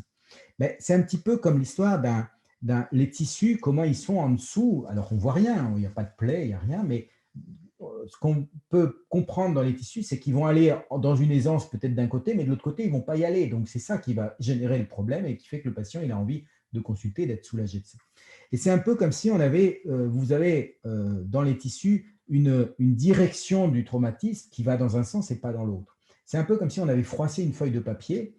Vous prenez une feuille de papier et vous la froissez. Et si je la froisse en la tordant, par exemple, et même si je la déplie, cette feuille, et je la fais le plus plat possible, je pourrais retrouver que cette feuille de papier, elle est froissée en la tordant. Et que cette feuille de papier, je ne l'ai pas pliée en quatre et puis repliée. Donc, il y a la trace du traumatisme, il y a la trace de l'événement qui est inscrit dans le corps. Et donc, le déroulement tissulaire va consister à venir en contact avec les tissus, venir en contact avec le corps par X informations qu'on a à droite à gauche, que ce soit le langage du patient, mais le langage des tissus aussi. Peut-être qu'ici, j'aurai une information qui s'attire par là, etc. Et donc, une fois que je suis sur la bonne zone, enfin la bonne zone à traiter en tout cas, je vais laisser mes mains, on va dire, rentrer dans les tissus. le déroulement tissulaire, c'est comme un voyage avec cette zone-là, c'est une aventure avec cette zone-là. Et donc, je vais rentrer mes mains dans les tissus, je vais mettre une certaine pression, une certaine tension, etc. Et je vais leur permettre tout d'un coup, il va y avoir quelque chose qui va répondre dans le corps, qui va répondre à cet appel, en fait, ce point d'appui que je donne au corps. Là, les forces de vie vont se réveiller et vont amener le corps dans peut-être son aggravation de sa zone traumatique, et puis petit à petit, l'amener dans l'autre sens, et puis trouver la voie de sortie. Et c'est pour ça que ce n'est pas moi qui vais pousser les tissus dans un sens ou dans un autre, mais c'est vraiment le corps qui va me raconter l'histoire. Et des fois, par exemple, il m'arrive d'avoir les tissus qui partent complètement comme ça, et je vais dire au patient, ça vous rappelle quelque chose? Et le patient va me dire, ah bah oui, je suis tombé comme ça, justement, c'est étonnant, c'est exactement le geste que j'avais. Parce que la feuille est froissée dans ce sens-là, les tissus sont froissés dans ce sens-là, et le déroulement tissulaire va me donner cette information, et je vais accompagner cette information. Quelque part, c'est presque un peu une psychologie du corps. Ça veut dire que je fais revivre au corps son histoire traumatique, mais ce n'est pas moi qui le fais revivre et qui vais prendre le bras et le tourner, c'est le bras qui va raconter son histoire et qui va raconter cette vitalité qui va amener à la solution. Donc en fait, moi j'aime bien l'image que l'ostéopathe est le catalyseur de la réaction. Ça veut dire qu'il est un point d'appui qui prend appui là-dessus et qui permet que la réaction se fasse. Et cette réaction du souffle de vie, de la vitalité, elle est là, elle est intrinsèquement, elle a envie de se soigner. Mais il y a un tout petit truc qui manque, et l'ostéopathe, il va donner ce point d'appui pour hop, que la chose se déclenche et la chose va s'ouvrir à ce moment-là. Et le souffle de vie, alors, il ferait comme de repasser cette feuille de papier pour Ben, qu'elle c'est un soit peu à nouveau ça, on plane, c'est peut ça? dire ça. Oui. Ok, je commence à comprendre. Ok, donc ça, c'était le déroulement tissulaire. Je pense qu'on a bien compris. Et puis alors, il y a une autre technique, je ne sais pas si on peut appeler ça une technique, hein, qui est centrale dans votre livre, dont vous parlez beaucoup et qui semble vous tenir beaucoup à cœur. C'est celle de la triade, hein, vous appelez ça une triade, fulcrum, still points et potency. Alors là, c'est, pardon, hein, ça paraît un peu barbare comme terme, mais en gros, voilà, quelque chose qui se passerait dans l'espace, dans le temps et qui libérerait l'énergie. Et que pour vous, vous expliquez que c'est très important qu'il y ait une harmonie qui s'installe entre ces trois éléments. Expliquez-nous ça. Alors, la notion de fulcrum, still point et énergie. Alors, j'ai déjà parlé du fulcrum du praticien, donc le centrage. Hein, ça, c'est une chose. Le Mais point le d'appui. point d'appui, voilà, ce centre, ce point d'appui qui est ce fulcrum du praticien. Mais là, c'est encore autre chose. C'est le fulcrum, c'est un espace, c'est un endroit. Hein. Alors, il peut y avoir des fulcrums qui sont bénéfiques pour le corps. Par exemple, le fulcrum, c'est un point d'appui qui est un point d'appui, ce qu'on appelle un point d'appui euh, pas non mobile. Ça veut dire un point d'appui stable. Hein. Si je fais ça avec mon bras, mon épaule fait un point d'appui stable pour que mon bras tourne, mon coude fait un appui stable pour que l'avant-bras, etc. Donc ça, c'est pour les points d'appui stables, c'est les fulcrums qu'on va dire qui aident la physiologie, qui aident le corps. Mais quand la personne est tombée sur l'épaule, elle ne peut plus lever le bras, elle ne peut plus tourner, etc. Donc ça devient un fulcrum, un point d'appui qui est pathologique, qui est non physiologique, comme je dis dans le livre. Et donc c'est l'endroit, et c'est l'endroit qu'il faut trouver. Et même si la personne, elle a une cervicalgie et puis elle se plaint de maux de tête ou je ne sais quoi, peut-être que c'est l'épaule, c'est sa chute sur l'épaule et c'est le problème d'épaule qui est la source du problème. Même si elle ne me l'a pas dit, je vais avoir des tests suffisants pour arriver là. Et une fois que je suis sur le bon endroit, je dois amener cet endroit, donc par le déroulement tissulaire, au bon instant. Donc, espace, le bon endroit, et temps. Et temps, ça veut dire que je vais amener le corps à dérouler ses tissus jusqu'à un instant, et cet instant est tout à fait l'instant magique de l'ostéopathie, pour moi, c'est le still point. Et ce still point, c'est... Si on traduit... Alors, still point, ça veut dire tranquillité, point de tranquillité. Point de tranquillité. Voilà. Mais c'est plutôt un point de tranquillité qui serait un point d'immobilité. Moi, j'aime bien le terme de quiétude, hein, de quelque chose de calme, d'immobile, de silence. On peut avoir beaucoup de... C'est pour ça qu'on a gardé d'ailleurs le mot fulcrum, still point et potency, parce que soit c'est anglais, soit c'est latin, mais on a gardé ces mots-là parce que c'est plus difficile de les traduire en français. Certains vont dire le point pivot, mais c'est trop mécanique. Certains vont dire le temps de silence, mais ce n'est pas seulement du silence. Donc, c'est un instant tout à fait particulier. Ce still point, c'est le eureka, en fait. Vous savez, quand vous réfléchissez à quelque chose, vous tournez une idée, il y a quelque chose qui se passe, et puis il y a un moment où, ah, c'est ça. Et ce moment de silence, cet instant-là de suspension du temps, c'est un moment tout à fait particulier. cet instant de still point, c'est en fait comme si l'histoire du patient qui était linéaire, en fait, rencontre une histoire presque de transcendance, presque une histoire de vitalité absolue à ce moment-là.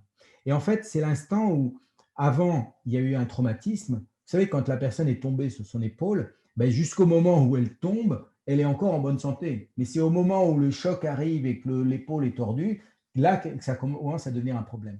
Eh ben, le still point, c'est l'instant du still point, c'est l'inverse. Ça veut dire quand on fait le déroulement tissulaire, on raconte l'histoire avant, ça raconte tout le traumatisme, toute l'histoire du traumatisme, et ça remonte le temps pour arriver à cet instant de résolution, cet instant tout à fait particulier, qui est, alors presque, c'est le Graal de l'ostéopathe. Trouver le bon endroit et l'amener au bon moment, c'est le Graal de l'ostéopathe.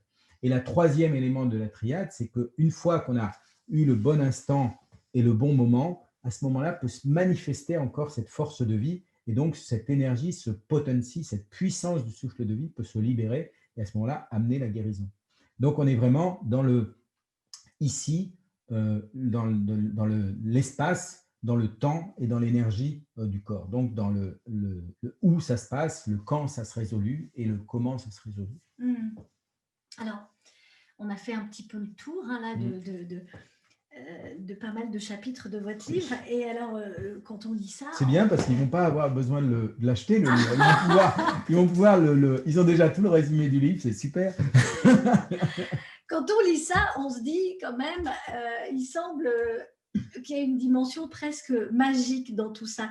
Et alors, dans ce travail de l'ostéopathe, et vous préférez plutôt retenir le terme le mot de spirituel plutôt que magique. Alors, expliquez-nous, c'est quoi cette histoire de spiritualité? Alors, je veux juste revenir avant sur l'histoire de Fulcrum, Still Point et Potency pour dire que c'est vraiment...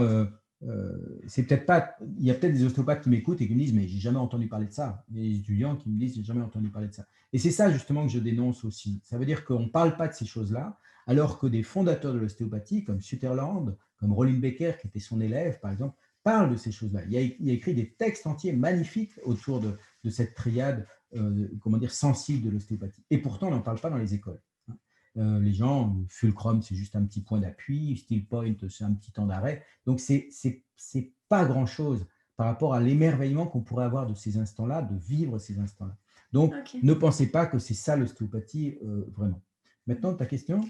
Alors, du coup, je vais en profiter peut-être pour faire une toute petite pause avant de reparler de spiritualité, puisqu'on en était là. Faire une toute petite pause et peut-être dire aux personnes qui n'étaient pas là en tout début de webinaire que si vous souhaitez poser des questions, vous avez dans la barre de tâches en bas sur Zoom, une petite case marquée QR qui veut dire question-réponse. Vous cliquez sur cette case, vous avez une fenêtre qui s'ouvre, vous pouvez taper votre question, l'envoyer et on la reçoit en direct en fait et on peut y répondre et la poser à François. Voilà, c'est simplement pour ceux qui n'étaient pas là au début. Et nous, on en était à la spiritualité. Donc, moi, je disais un aspect un peu magique et vous dites c'est quelque chose de spirituel. Alors, c'est quelque chose de spirituel et l'important, ce serait un peu de définir ce que c'est que la spiritualité ou qu'est-ce qu'on entend par spiritualité. Quand vous parlez de spiritualité à un public d'ostéopathes, à des étudiants, vous en avez soit qui vont enfin, on va parler de choses intéressantes, sérieuses, etc. Soit vous avez au contraire une rétraction et des gens qui disent oh là là là, moi je ne veux pas entendre parler de ça, c'est pas possible. Et dans notre société à nous, qui est quand même en France assez, enfin en France et dans le monde, mais assez matérialiste, la spiritualité, il y a un malaise avec ça, il y a quelque chose de difficile. Et pourtant, cette notion de spiritualité, pour moi, je vais vraiment la ramener à travailler avec les forces de vie.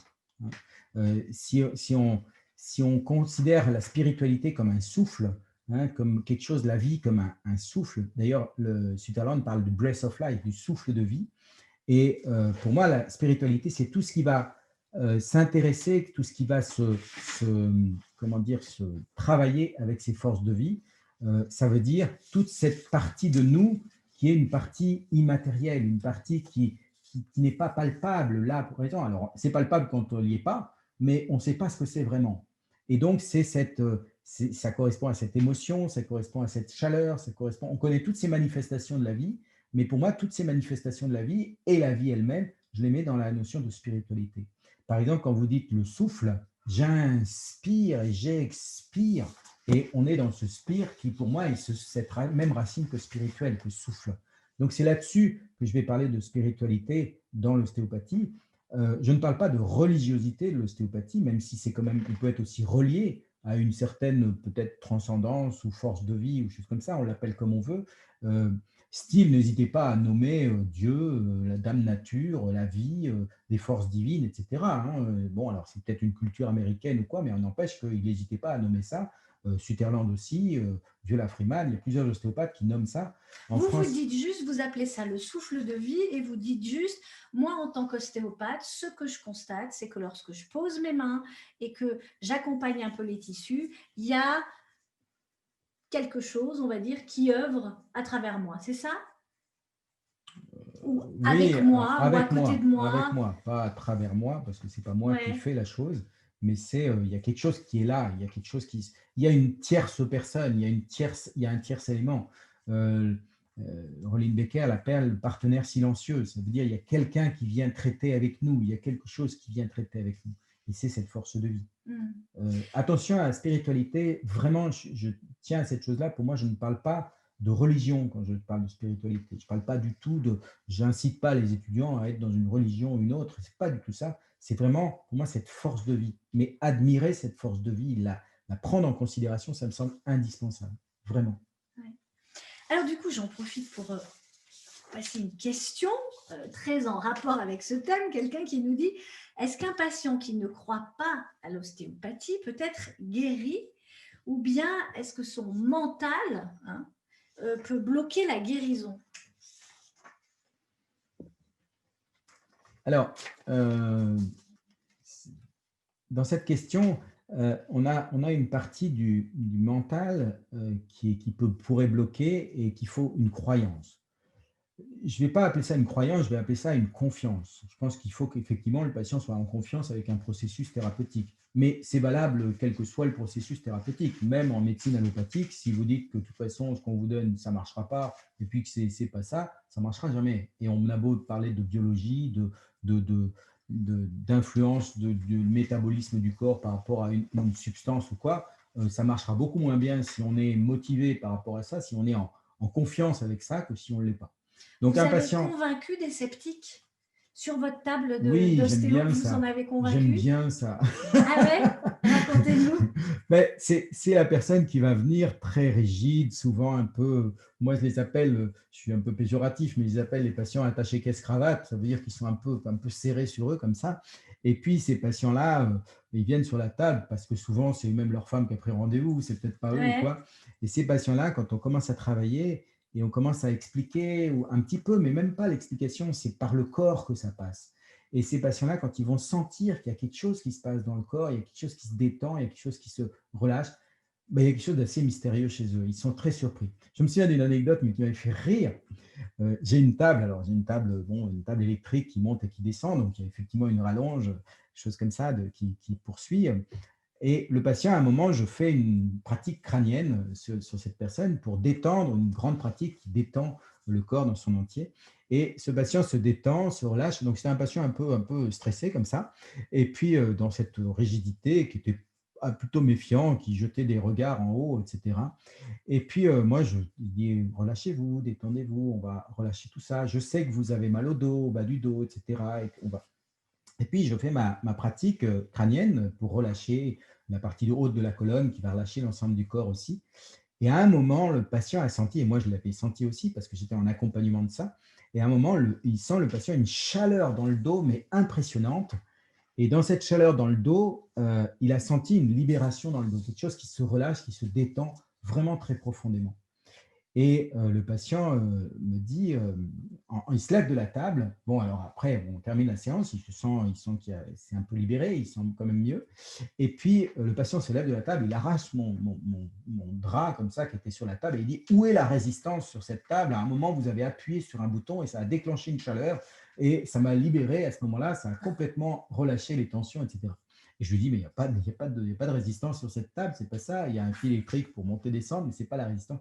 Mais ce patient qui était vraiment quelqu'un qui devait vraiment penser que ça ne marcherait pas, etc., qui était très réticent, a été presque retourné comme une crêpe en sentant qu'il y a quelque chose qui se passait dans son Une corps. grande Voilà, une chaleur. grande chaleur et une chaleur qui correspond à un relâchement, une détente, mais qui correspond aussi à un soulagement, bien sûr, parce que de façon très pragmatique, le patient était soulagé. Et alors, il y Et, croyait et alors après? après, je peux vous dire qu'il m'a envoyé toutes les secrétaires, toutes les collègues, les gens du travail, etc. Allez le voir, je ne sais pas ce qu'il fait, je ne sais pas ce qui se passe, mais allez le voir, il y a un truc. D'accord. Alors, une autre question. Quel conseil donneriez-vous quand la santé est très peu palpable chez le patient? J'imagine que c'est un ostéopathe qui pose cette question. Quand la santé est très peu palpable chez le patient et quand le corps semble inerte, dense et froid. Alors, le corps, il est inerte, dense et froid. La santé est peu palpable, bien sûr, on peut l'entendre comme ça. En même temps, cette santé, elle est là. Ça veut dire que le patient, il vient, il est vivant. Sinon, il est mort, c'est un cadavre et on n'en parle plus. Mais le patient qui est là, qui est là présent, même s'il a une toute petite vitalité, et on parlait de rivière l'autre fois, mais il y en a, c'est presque des ruisseaux asséchés, hein, des personnes, par exemple, qui seraient dans une grande fatigue en fin de vie. J'ai rencontré des personnes du quatrième âge, on va dire, qui sont très, très fatiguées. On sent une toute petite vitalité.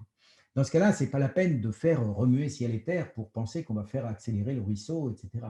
Mais l'idée, c'est qu'on va vraiment aider quand même à ce que ça circule quand même un petit peu. On va travailler sur ce qu'il y a. Potentiellement, il y a toujours plus. Il y a toujours possibilité de plus. Même chez une personne, par exemple, qui aurait, on soigne des enfants qui vivent en situation de handicap, par exemple, qui sont très prostrés, très fermés dans leur corps. Et même dans ces situations-là, il y a quelque chose, il y a cette étincelle de vie qui est là et l'ostéopathe est là pour réveiller cette Mais étincelle de alors, vie. comment il fait? Parce que là, ce que je comprends, c'est que c'est sûrement un ostéopathe qui était en difficulté. C'est dense, c'est froid, je ne sens rien. Alors, si j'avais à répondre techniquement à l'ostéopathe, je lui dis faites une compression de quatrième ventricule. C'est la technique magique, mais là, on rentre dans un autre chapitre. Alors, je l'ai Bon, mis dans mon alors, livre quand réponse même. précise à la question, compression du quatrième ventricule se reconnaîtra. Mais quand je dis cette technique-là, par exemple, c'est une des techniques qui est la plus critiquée en ostéopathie parce qu'elle est, pour moi, elle est très mal comprise, cette technique. Mais c'est là qu'on voit qu'elle est très mal comprise parce qu'on a mis des mots dessus, on a dit quatrième ventricule, tu ne peux pas appuyer dessus, c'est au centre du crâne, donc on ne va pas appuyer dessus. Et Sutherland avait parlé de cette technique comme ça, etc. Et si on parle de cette technique, euh, en tant que matérialiste de la technique, on va dire mais ça marche pas, c'est pas possible, c'est pas vrai, et on va s'arrêter là et puis on va plus rien faire.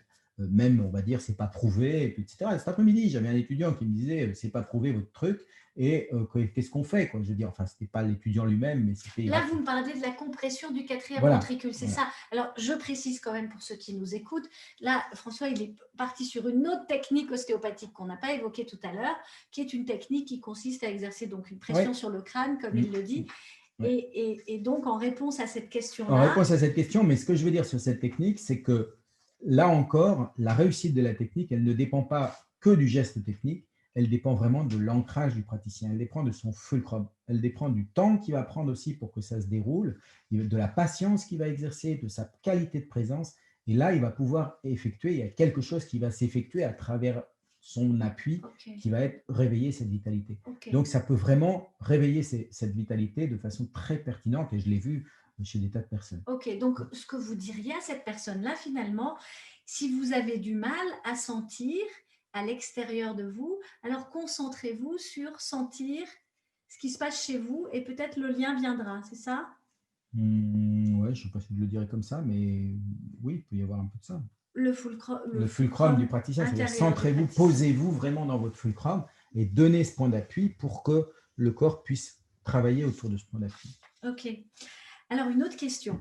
Hein, on passe les questions. Vas-y. Avez-vous suivi des formations en ostéopathie biodynamique? Ah, ça, c'est un peu précis, c'est très précis. L'ostéopathie biodynamique, oui, j'ai suivi un petit peu de formation d'ostéopathie biodynamique. En même temps, je ne pratique pas, je ne peux pas dire que je pratique l'ostéopathie biodynamique stricto ostéopathie biodynamique.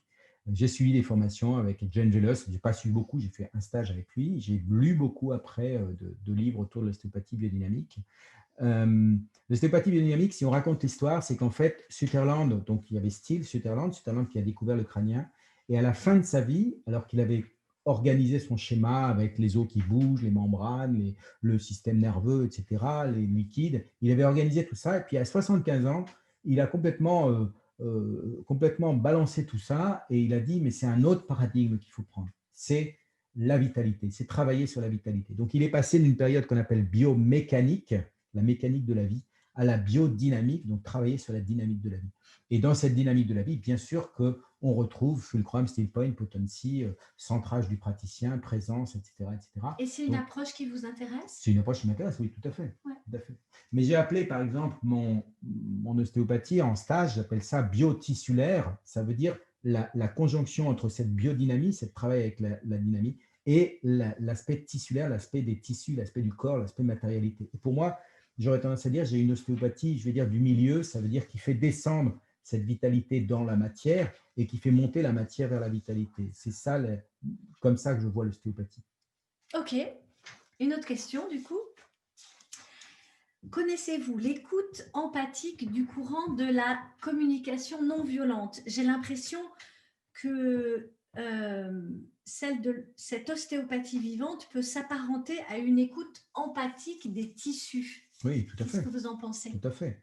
Alors, je connais, pour avoir un petit peu, j'ai fait quelques stages de communication non violente, de CNV. J'ai plus fait de travail sur ce qu'on appelle l'imago, c'est un travail relationnel avec l'autre qui aussi s'inspire de la CNV, de la communication non violente. Et effectivement, ce travail empathique, on retrouve ces données-là. Je dis bien que je ne suis pas en train de vous raconter des choses nouvelles, des choses que j'aurais inventées, je n'ai rien inventé, mais c'est simplement une évolution dans ma vie personnelle. Je dis toujours la vie personnelle de l'ostéopathe amène à enrichir sa pratique, à enrichir ce qu'il est. J'insiste là-dessus parce que c'est vraiment, pour moi, c'est l'ostéopathie, c'est pas une technique.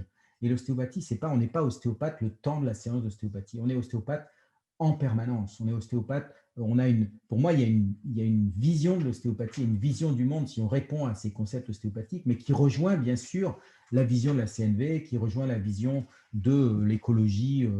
Quand je dis l'écologie, c'est l'écologie vraiment comprendre cette écologie. Je parle même dans le livre, je parle de, je sais pas, je parle de Colin Serrault ou je parle de Pierre Rabhi. Pour moi, c'est des gens qui sont dans cette vision du monde et on peut retrouver cette qualité dans notre ostéopathie. Non violente. Non violente, on peut dire comme ça, oui. Une autre question, le mouvement de vie est-il le même entre l'ostéopathie et la fasciathérapie? Alors, je vais dire oui, sachant oui et je ne sais pas, parce que finalement, je ne connais pas complètement la fasciathérapie, même si je suis enseignant de fascia, donc je connais le fascia, je connais une partie de la fasciathérapie. Mais ce qu'il faut savoir sur la fasciathérapie, c'est que c'est une émanation de l'ostéopathie, hein. C'est-à-dire que l'ostéopathie, c'est vraiment, j'enseignais ça aujourd'hui à mes élèves, mais l'ostéopathie, c'est le tronc central. Et de ce tronc central sont sortis et la chiropraxie, et l'éthiopathie, et la fasciathérapie, et l'ostéopathie, et la crânio-sacrale thérapie, etc. Et donc, sont sortis de ces branches-là. Le fondateur de la fasciathérapie, il y en a un des deux en tout cas, qui s'appelle Danny Bois, qui était ostéopathe, qui était 2-3 années au-dessus de moi, et qui était ostéopathe, et qui a pris le travail des fascias et qui l'a emmené dans la fasciathérapie, et il en a fait un travail, le mouvement fondamental, etc. Donc, je connais un petit peu ça. Et effectivement, on retrouve ça dans cette pratique ostéopathique. Alors, je vais repartir donc sur des questions à dérouler, continuer de dérouler notre entretien. Vous nous parliez de spiritualité. Moi, à la lecture de votre livre, je me suis dit, waouh, c'est quand même sacrément compliqué de parler, d'écrire sur du non quantifiable. Je ne peux pas quantifier ce qui se passe sous mes mains, je ne peux pas quantifier toutes ces notions là, dont vous nous parlez. Et alors, je me mets à la place du monde scientifique et je me dis, ok, donc pas quantifiable, aucune preuve à tout ça, absolument aucune preuve. Comment vous assumez ça, vous? Alors, je le dis dès le départ, dans l'introduction, je dis que je ne vais pas chercher à prouver quoi que ce soit, que je veux raconter mon expérience de vie avec l'ostéopathie. Ce livre, c'est pas un livre, c'est un livre que j'ai écrit, j'ai mis 5 ans à l'écrire, mais c'est pas un livre que j'ai mis seulement 5 ans. Je vais presque dire que c'est un livre que j'ai écrit depuis presque même avant que je sois ostéopathe, parce que j'étais dans une école alternative, j'ai été dans une famille très écologique, très humaniste, etc. Et donc, c'est quelque part la synthèse de cette vie, en fait, Vous voulez dire, ça fait longtemps que ça fait vous longtemps, assumez. voilà, ça fait longtemps que j'assume, tout à fait. Parce que si on cherche la preuve, par exemple, il y a une chose qui, pour moi, est vraiment, je vais oser le dire, mais révoltante, c'est que l'ostéopathie se compromet dans l'evidence-based medicine. L'evidence-based medicine, c'est la médecine par les preuves, hein. Et la médecine par les preuves, c'est standardiser un geste. Et en ce moment, on est en train de faire ça dans le monde de la santé, mais dans le monde de l'éducation aussi, dans le monde de tous les process. On est en train de mettre des process partout pour faire comment on soigne une cheville, comment l'infirmière, elle doit soigner la cheville, comment on doit penser une cheville, comment on doit et comment, quelque part, l'ostéopathe, quelle technique il doit faire pour cette cheville. Et on va, à partir de méta-analyse, à partir de randomisation, c'est-à-dire de statistiques sur un nombre de cas, etc., on va trouver le bon geste et on va dire c'est ça qui est important. Et là, pour moi, on se fourvoie complètement dans une zone où on n'est absolument plus ostéopathe. Donc, ce n'est pas une histoire de recherche de preuves, c'est une histoire on se perd, on se fourvoie là-dedans. J'aime bien l'expression de Jean-Marie Guelette, qui est ce médecin théologien, etc., qui a créé un DU de philosophie et d'ostéopathie à Lyon, que j'ai fait un diplôme universitaire, voilà, à Lyon, que j'ai fait en 2016. Et il dit, mais les ostéopathes, quand vous faites ça, vous utilisez le mauvais outil, vous épluchez des carottes avec un tournevis, vous êtes complètement à côté de la plaque, vous vous fourvoyez dans l'ostéopathie. Et c'est un non-ostéopathe qui se permet de dire ça. Et je trouve que ça très courageux, mais moi je porte ça et je revendique le fait qu'on n'a pas à rentrer dans ce système de pensée. Et je sais très bien que là, je vais me mettre beaucoup de confrères à dos parce que il y en a plein qui ne sont pas d'accord avec moi, qui disent au contraire, bien au contraire. Je faisais un cours un jour et je réponds à une question et il y avait un prof qui est rentré pour une histoire administrative et l'étudiant m'a posé la question sur l'evidence-based medicine et l'autre ostéopathe s'est La permis de… médecine basée sur les Voilà, la preuves. médecine basée sur les preuves. Et l'autre ostéopathe s'est permis de répondre complètement à l'opposé de ce que j'avais répondu, ce que je viens de répondre. Et il disait, mais non, on va chercher à prouver les choses, à vous donner des choses sérieuses, randomisées, etc. Et je trouve que là, on se fourvoie vraiment dans une erreur, dans une impasse. Et c'est ça qui donne l'hypermédicalisation, le matérialisme, et d'oublier toutes ces qualités qu'a l'ostéopathe, toute cette créativité qui doit être au service de la santé et du patient. Et Donc j'assume. je vous sens très touchée quand vous parlez de ça, hein. On sent que ça Euh, résonne fort, hein. oui, Ouais. touché, presque, oui, presque en colère, parce que pour moi, je vais dire que c'est casser l'essentiel de l'ostéopathie, ça. Et je me souviens quand j'ai fait mes études, par contre, alors on était peut-être avec une bande de farfelus ou quoi que ce soit, mais qu'est-ce qu'ils étaient créatifs, quoi. Qu'est-ce qui portait cet esprit de l'ostéopathie, hein, des Franck Gilly, des Thierry Marchand, des Jean Rochedreux, etc. C'était des profs que j'ai pu avoir qui portaient cette valeur de l'ostéopathie. Et on le retrouve aujourd'hui. Et je le retrouve avec mes bandes de copains, hein. J'en ai plein. On soigne les enfants handicapés, etc. On se retrouve ensemble et on est puissant dans cette approche. Et on est pragmatique, on est efficace. Ça ne veut pas dire que ça ne marche pas. Ça ne veut pas dire que je suis coucou les petits oiseaux ou quoi que ce soit. L'idée, c'est vraiment d'éviter de tomber dans ce piège, parce qu'il y a un piège là, vraiment. Et le jour où on sera là-dedans, pour moi, l'ostéopathie est morte, vraiment. Le piège de la preuve. Oui, le piège de la preuve. On est à côté de la plaque si on cherche la preuve. Parce que la preuve, ça voudrait dire qu'un patient pourrait se mettre dans une boîte, quoi, se standardiser, un acte pourrait standardiser, alors que le geste lui-même de l'ostéopathie est complètement singulier et particulier, spécifique pour ce patient. Ouais. Du coup, une question pas mal en lien avec ce qu'on vient de dire. Est-ce qu'on peut faire un pont, un lien entre votre conception de l'ostéopathie et les pratiques des guérisseurs, des chamans? Cette personne nous dit, j'ai entendu parler d'ostéopathes qui avaient certains dons. Alors, l'ostéopathie et le don, c'était une question qui a été posée à Steele dès la fondation, hein, donc 1892. Steele avait une soixantaine d'années et on lui a dit, mais de toute façon, l'ostéopathie, c'est bien beau ce que vous faites, vous êtes super, et il avait une efficacité extraordinaire. Il y a des livres qui racontent, il y en a un que je suis en train de lire qui s'appelle La présence de Steele, qui est absolument fabuleux, et qui raconte ses expériences vraiment des 50 premières années de l'ostéopathie extraordinaires dans les résultats qu'il pouvait avoir. Et on lui a dit, mais vous savez, quand quand vous serez mort, de toute façon, l'ostéopathie sera morte, il va disparaître parce que vous avez un don et puis ça ne se transmet pas, ça, c'est vous. Et lui, il a dit non, non, pas du tout. Je vais justement prouver de le transmettre. Et à ce moment-là, il a créé son école d'ostéopathie. Il avait 64 ans, il a créé son école d'ostéopathie pour montrer que ce n'était pas un don, qu'il y avait une attitude, aussi une technicité, bien sûr. Hein. Je ne revendique pas le fait qu'il ne faille pas être technicien aussi. Mais il avait une attitude, un geste juste, une posture juste pour dire ça, on va le transmettre. Et là, à ce moment-là, ça ne relève pas du don, ça relève de la transmission, ça relève de l'apprentissage, ça relève de la patience. Donc, parler de chamanisme, par exemple, je ne suis pas du tout dans cette notion-là. Ça ne veut pas dire que je ne suis pas d'accord avec l'idée de respecter la nature, de travailler avec cette idée de respecter la vie, etc. Mais pour moi, mon ostéopathie n'est pas chamanique. Non, je ne peux pas dire ça. Du coup, une autre question. Y a-t-il une seule lésion ostéopathique qui ne soit pas spirituelle? Alors, j'imagine, je ne sais pas, j'imagine que la personne peut-être veut vous dire là, est-ce qu'il y a des lésions qui sont purement mécaniques Alors, pour moi, une lésion ostéopathique, alors maintenant on dit dysfonction somatique pour dire, c'est le terme consacré, mais je ne suis pas en train de dire que tout est spirituel ou que rien n'est spirituel. Ce n'est pas du tout ça mon idée. C'est plutôt de dire que la spiritualité, comme l'émotion par exemple, comme le parcours de vie, comme la mémoire du corps, tout ça, mais comme le traumatisme aussi, le choc physique que j'ai eu, fait partie du système, fait partie de la personne, fait partie de ce qu'elle est. Et dans son évolution, il se rencontre cette lésion ostéopathique, cette dysfonction, cette problématique. Et là, on va travailler avec cette notion-là.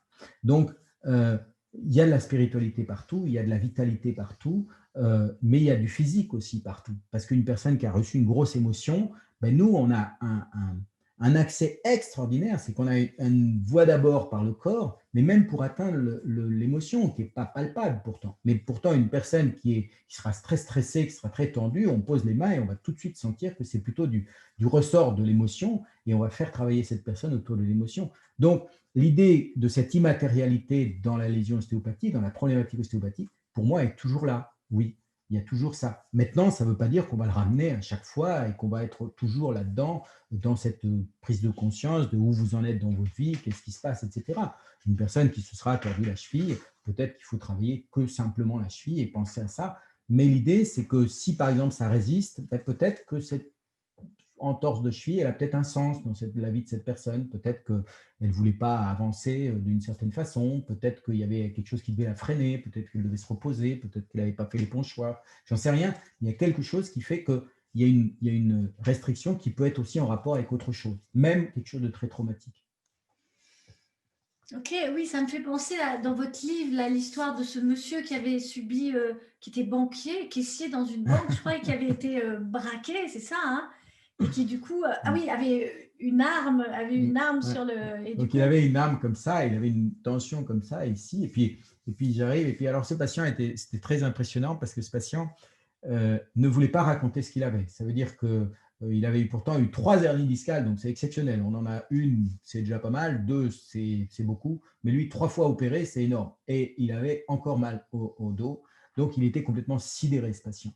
Et ce patient, il me dit qu'il est banquier. Alors moi, je me dis, bon, il travaille dans les tours de la Défense, dans les sièges de banque, etc.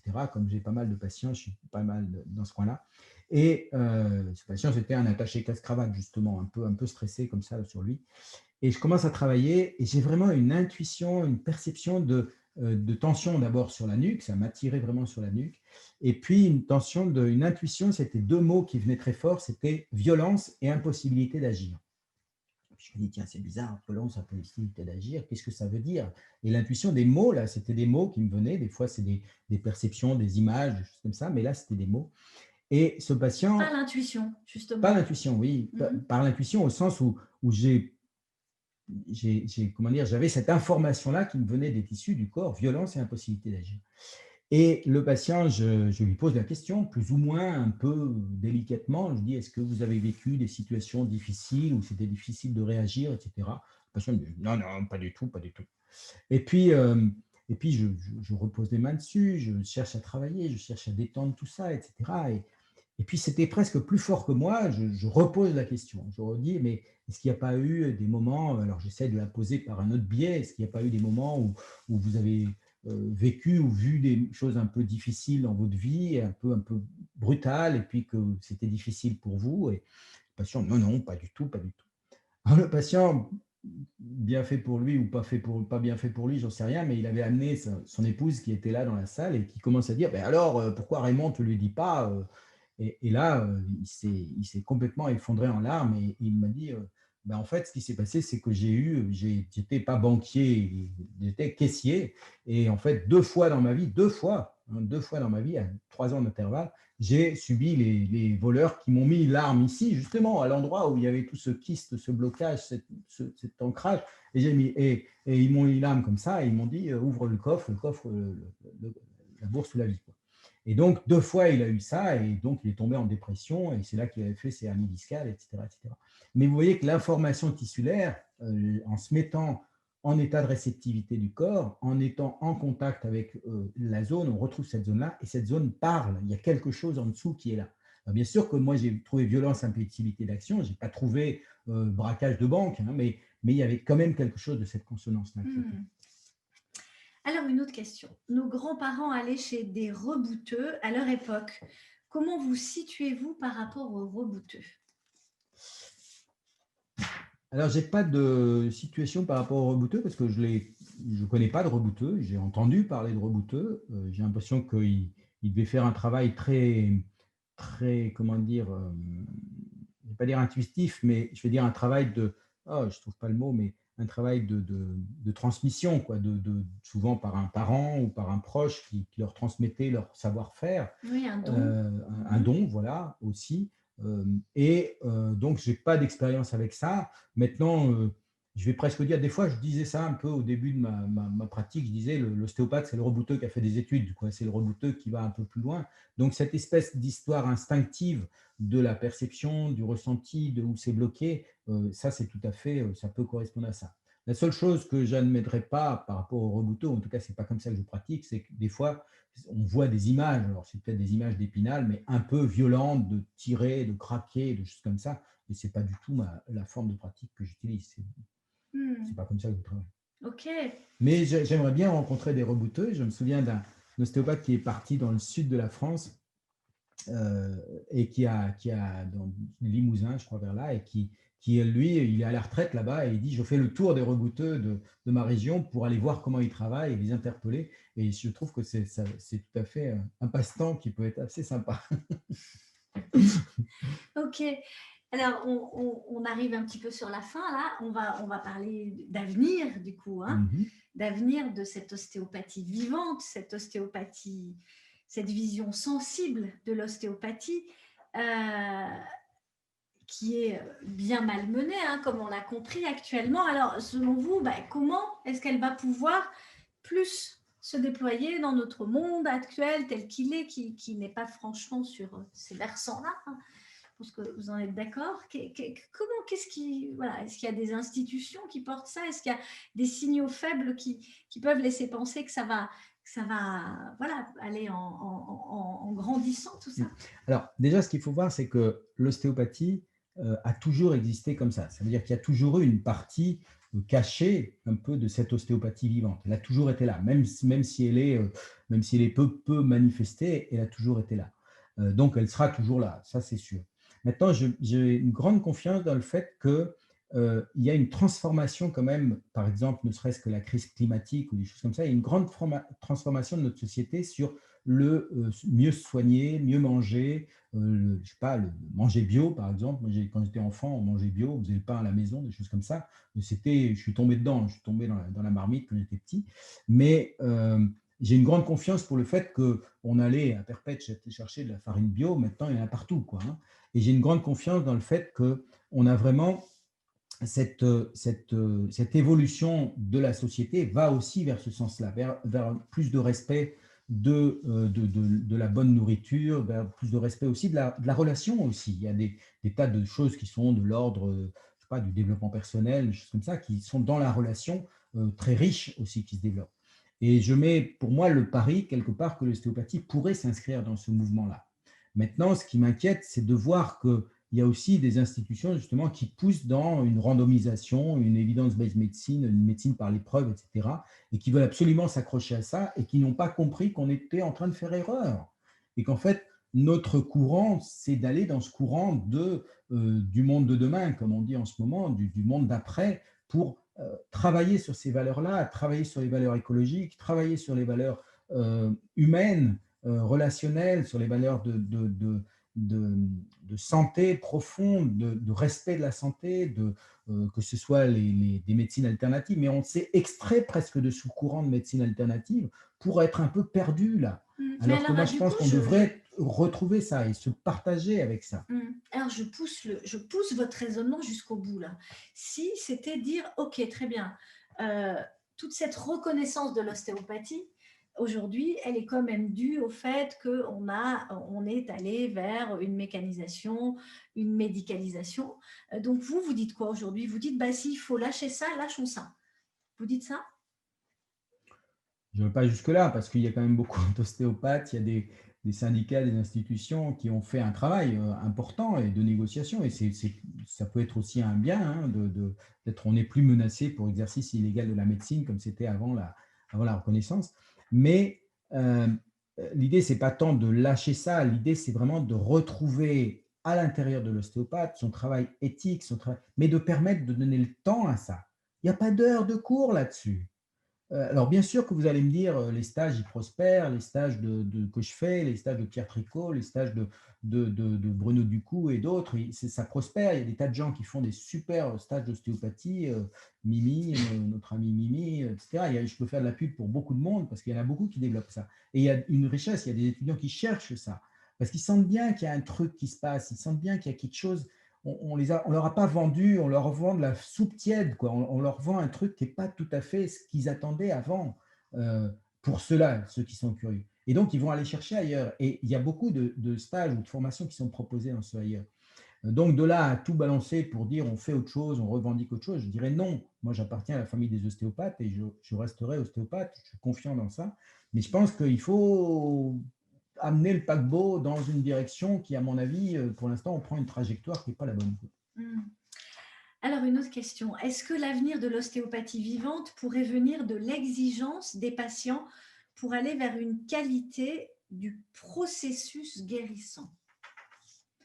Est-ce que finalement, est-ce que c'est les patients eux-mêmes qui pourraient être un levier pour faire en sorte que la profession aille plus dans cette direction-là? Alors, j'aurais tendance à dire, les ostéopathes ont les patients qui leur correspondent et les patients ont l'ostéopathe qui leur correspond. Donc, moi, pour ma part, pour les patients qui viennent me voir, souvent, même s'ils n'ont pas cet idéalisme derrière eux, ben, ils sentent bien qu'il y a un truc qui se passe. Donc, ils viennent me voir parce que pour X raisons. Euh, et ils vont être à la quête de cette ostéopathie. Mais combien de fois on me demande, mais encore aujourd'hui, des étudiants qui me demandent, vous n'avez pas un ostéopathe correspondant, aujourd'hui c'était Brive Lagaillarde, qui travaille un peu comme ça, qui travaille sur cette vitalité, etc. Alors des fois je connais, des fois je ne connais pas, mais il y en a de très bons, il y en a de très très bien en ostéopathie. J'ai confiance dans l'ostéopathie, il y a une très bonne ostéopathie. On a presque, je vais aller faire un cocorico, mais on a presque la meilleure ostéopathie du monde. Je veux dire, on est quand même dans un très beau développement de l'ostéopathie. Mais cette ostéopathie vivante est quand même moins représentée. Dans les médias, qu'est-ce que vous voyez sur l'ostéopathie? Vous voyez un crack comme ça, ah ça y est, puis le monsieur va dire, ah ça y est, ça m'a soulagé, mais c'est l'ostéopathie du rugbyman, quoi. J'ai rien contre les rugbyman, mais c'est une ostéopathie de mécanique. Et ça n'a rien à voir avec ce que c'est la source de l'ostéopathie. Ça, c'est une technique ostéopathique. Et on confond la technique avec l'état d'être de l'ostéopathe, ce que ça devrait être l'ostéopathie. Donc, c'est les valeurs, et ces valeurs, comment elles sont portées. Et c'est vrai que les étudiants pas les étudiants, les patients sont en quête de ça. Il y en a certains qui sont en quête de ça et qui font des fois des distances phénoménales pour venir voir tel ostéopathe, oui, parce que c'est vraiment celui-là qui... Vous voulez dire qu'il y a une forte demande et peut-être pas une offre suffisante et que ce serait ça le levier pour que ça se développe? Peut-être, on pourrait presque dire ça, oui. Ouais. Mais je pense que pour moi, l'ostéopathie dans son corps ostéopathique, est en train de perdre ce centrage, ce fulcrum justement. Et pourtant, s'ils se reliaient au texte, s'ils se reliaient au fondateur, s'ils se reliaient à la vitalité, s'ils se reliaient à leur créativité, à leur intuition, à leur émerveillement, mais ils seraient complètement dans une autre dimension. L'ostéopathie ne serait pas où elle est maintenant. Et je ne dis pas qu'elle n'est pas florissante, hein. Le nombre, la quantité est tout à fait absolument rêvé par rapport à ce qu'on pouvait s'attendre. Mais pour moi, c'est une histoire de qualitatif de notre ostéopathie qui, je trouve, perd un peu son sens. Alors, j'en profite pour faire un petit rappel. Si vous avez des questions à poser, c'est le moment, parce qu'on s'achemine tout doucement quand même vers la fin du webinaire. Donc, une qui vient de vous arriver. N'hésitez pas à les envoyer rapidement si vous souhaitez que François y réponde. Alors, au sujet de la relation thérapeutique, peut-on parler d'amour? Amour universel, amour de l'autre? C'est une question, grande question. Est-ce qu'on peut parler d'amour? Alors, le mot amour est un mot un peu galvaudé. Ça veut dire qu'on a tendance à être un peu… C'est un peu comme émerveillement ou comme spiritualité. C'est des mots qui sont un peu à plusieurs sens. Donc, qu'est-ce qu'on peut dire? Mais j'aurais tendance… Un peu fourre-tout, voilà. Mais je dirais quand même que oui, on peut parler d'amour, on peut parler de relation d'amour au sens d'être en lien avec cette essence de vie, quoi, hein. Quand on est amoureux, on est en lien avec cette essence de vie. Alors, je ne suis pas en train de dire que je suis amoureux de mes patients, hein, mais, quand oui, faites bien de le préciser. quand on est dans un état d'amour avec une personne, donc c'est son compagnon, sa compagne ou une autre personne, hein, qui que ce soit, et avec cette personne-là, quand on est dans cette relation, il y a quelque chose qui se passe effectivement. Il y a une qualité qui se passe à ce moment-là. Et avec le patient, il peut se passer quelque chose comme ça. Mais je ne parle pas de relation d'amour au sens d'être amoureux, mais de relation d'émerveillement de ce qui se passe, d'être en lien avec la vie, de ce qui se passe, d'être en confiance avec ça. C'est vraiment majeur, oui. Donc, à la fois, je vais dire oui, et à la fois, attention aux mots. Qu'est-ce qu'ils veulent dire les mots? Qu'est-ce qu'il y a derrière ces mots? Oui, est-ce que ce serait moi, ostéopathe, je crée un espace d'accueil en moi de l'autre? Oui, il peut y avoir ça, oui. Ok. Une autre question. Est-ce que l'ostéopathie pourrait développer un volet prophylactique pour que les patients deviennent plus autonomes? S'auto-traiter peut-être Alors, on peut dire oui, effectivement, il peut y avoir des conseils, des choses comme ça. Maintenant, un volet prophylactique au sens de prévention, d'aider le patient à se prendre soin de lui, par l'ostéopathie, ça veut dire qu'il se passe une auto-ostéopathie, j'aurais tendance à dire que c'est un peu compliqué. Maintenant, que le patient soit amené à s'éveiller à ses forces de vie, à s'éveiller à se respecter. Par exemple, pour moi, une des choses majeures aux ostéopathes, aux patients, je vais leur dire de revenir, mais de revenir pas 10 fois, hein, mais je vais leur dire, une fois qu'on a passé le temps d'une crise ou quoi que ce soit, je vais leur dire c'est vraiment important d'entretenir tout ça, de revenir, de faire de la prévention. Mais attendez, vous faites de la prévention pour votre voiture. On amène sa voiture chez le garagiste, on paye une blinde pour la réparer et on ne se pose pas de questions par rapport à sa santé, hein. Et on n'hésite pas pour la voiture, on hésite pour nous. Alors que pour nous, si on allait voir l'ostéopathe 2-3 fois par an, même sans rien, ça veut dire pas de symptômes. C'est suffisant 2-3 fois par an? Ah oui, pour quelqu'un qui est en bonne vitalité, 2-3-4 fois par an, une fois par trimestre, mettons, c'est super. Mais 2-3 fois par an, oui, c'est bien.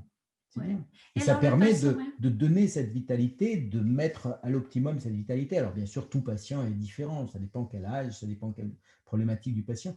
Mais je dirais que l'idée de la prévention en ostéopathie, ça devrait être une éducation de l'ostéopathe vers les patients en train de dire, revenez me voir de temps en temps, etc., régulièrement, accompagner un enfant, par exemple, régulièrement. Alors, un enfant, ce n'est pas forcément 2-3 fois par an, ça peut être même qu'une fois par an, ça dépend quel type d'enfant, et de vitalité et de rééquilibration dans leur force de vie.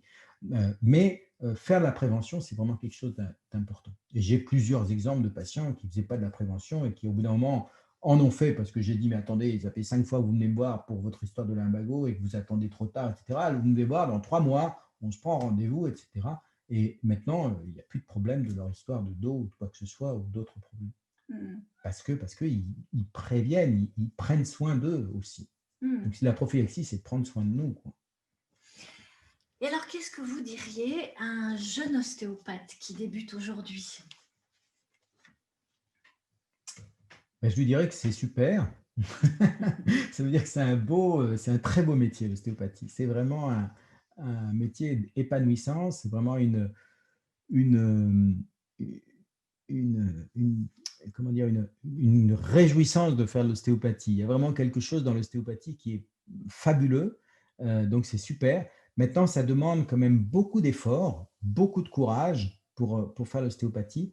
Et ça demande de la vivre vraiment de l'intérieur, d'intégrer tout ça. Donc, ça demande, par exemple, des lectures, ça demande de faire des stages, ça demande de rencontrer des gens, ça demande et c'est pas faire des stages parce qu'on a un tampon pour aller faire un stage clinique ou quoi, mais ça demande d'être curieux, ça demande d'aller visiter les autres. Moi, je suis toujours, ma porte est ouverte au cabinet pour recevoir des stagiaires et dans beaucoup d'ostéopathes sont accueillants là-dessus parce qu'ils veulent partager cette notion-là. Et cette proximité, ce compagnonnage, cette présence de l'étudiant et de l'ostéopathe, c'est vraiment précieux. Et j'aurais tendance à leur dire, mais allez-y, mais faites-vous confiance avec ça. Alors bien sûr qu'il y a aussi le retour par rapport aux études, il y a des examens, il y a des connaissances à avoir, il y a des connaissances à enregistrer, des connaissances médicales même à acquérir. Donc ça demande un effort, une persévérance. Mais ce n'est pas tout à fait ça qui est le plus important. Ça fait partie du lot et c'est important de le savoir, bien sûr, mais l'important, c'est de savoir qu'est-ce qu'on va devenir avec ça, pourquoi on le fait, où on va, dans quelle direction on va pour ça. Donc, ça me semble vraiment important d'être, comment dire, motivé dans son ostéopathie, d'être convaincu dans son ostéopathie. S'il n'y a pas cette conviction de l'ostéopathie, on rentre vraiment dans quelque chose d'important si on ne porte pas ce projet et c'est juste parce que pour gagner de l'argent ou un statut social ou je ne sais pas quoi, mais allez faire autre chose. Il y a vraiment plein de métiers merveilleux qui attendent que ça et l'ostéopathie, pour moi, est vraiment importante dans l'investissement qu'on va mettre dans cette ostéopathie. Et d'ailleurs, on voit quand même que la différence pour moi d'un ostéopathe à un autre, même dans leur réussite, je veux dire professionnelle, c'est souvent parce que c'est des ostéopathes qui sont investis de ça, qui vivent la chose, qui sont intérieurement dans cette présence ostéopathique, dans leur vie de tous les jours. Et à ce moment-là, ils vont être beaucoup plus même efficaces, avoir une patientèle, etc., qui va découler de ça. Merci beaucoup François, Ben, ça fait merci. pratiquement 2 heures qu'on Waouh. papote, c'est passé comme ça.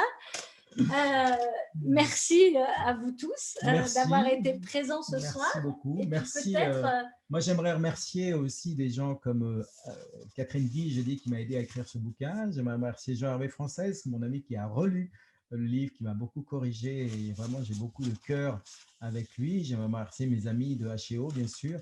J'aimerais remercier ce soir, parce que vous ne savez pas, mais dans la salle, c'est un véritable studio. Donc, j'aimerais remercier ma femme, Ivana, qui recueillait vos questions, qui est absolument fabuleuse. J'aimerais remercier Manu, mon frère, qui est venu pour la technique, pour l'éclairage, le son, etc. Donc, il nous a sauvé la mise et c'est super. J'aimerais remercier ma fille que j'admire parce qu'elle est là, présente, et elle est venue écouter son papa et je suis très touché de tout ça. Donc, merci et merci à vous pour ce bon moment, c'était super. Et merci François. Et puis, on rappelle le livre, Plaidoyer pour une ostéopathie vivante, aux éditions Sully de François Bell. Au revoir. Merci. Au revoir à tous.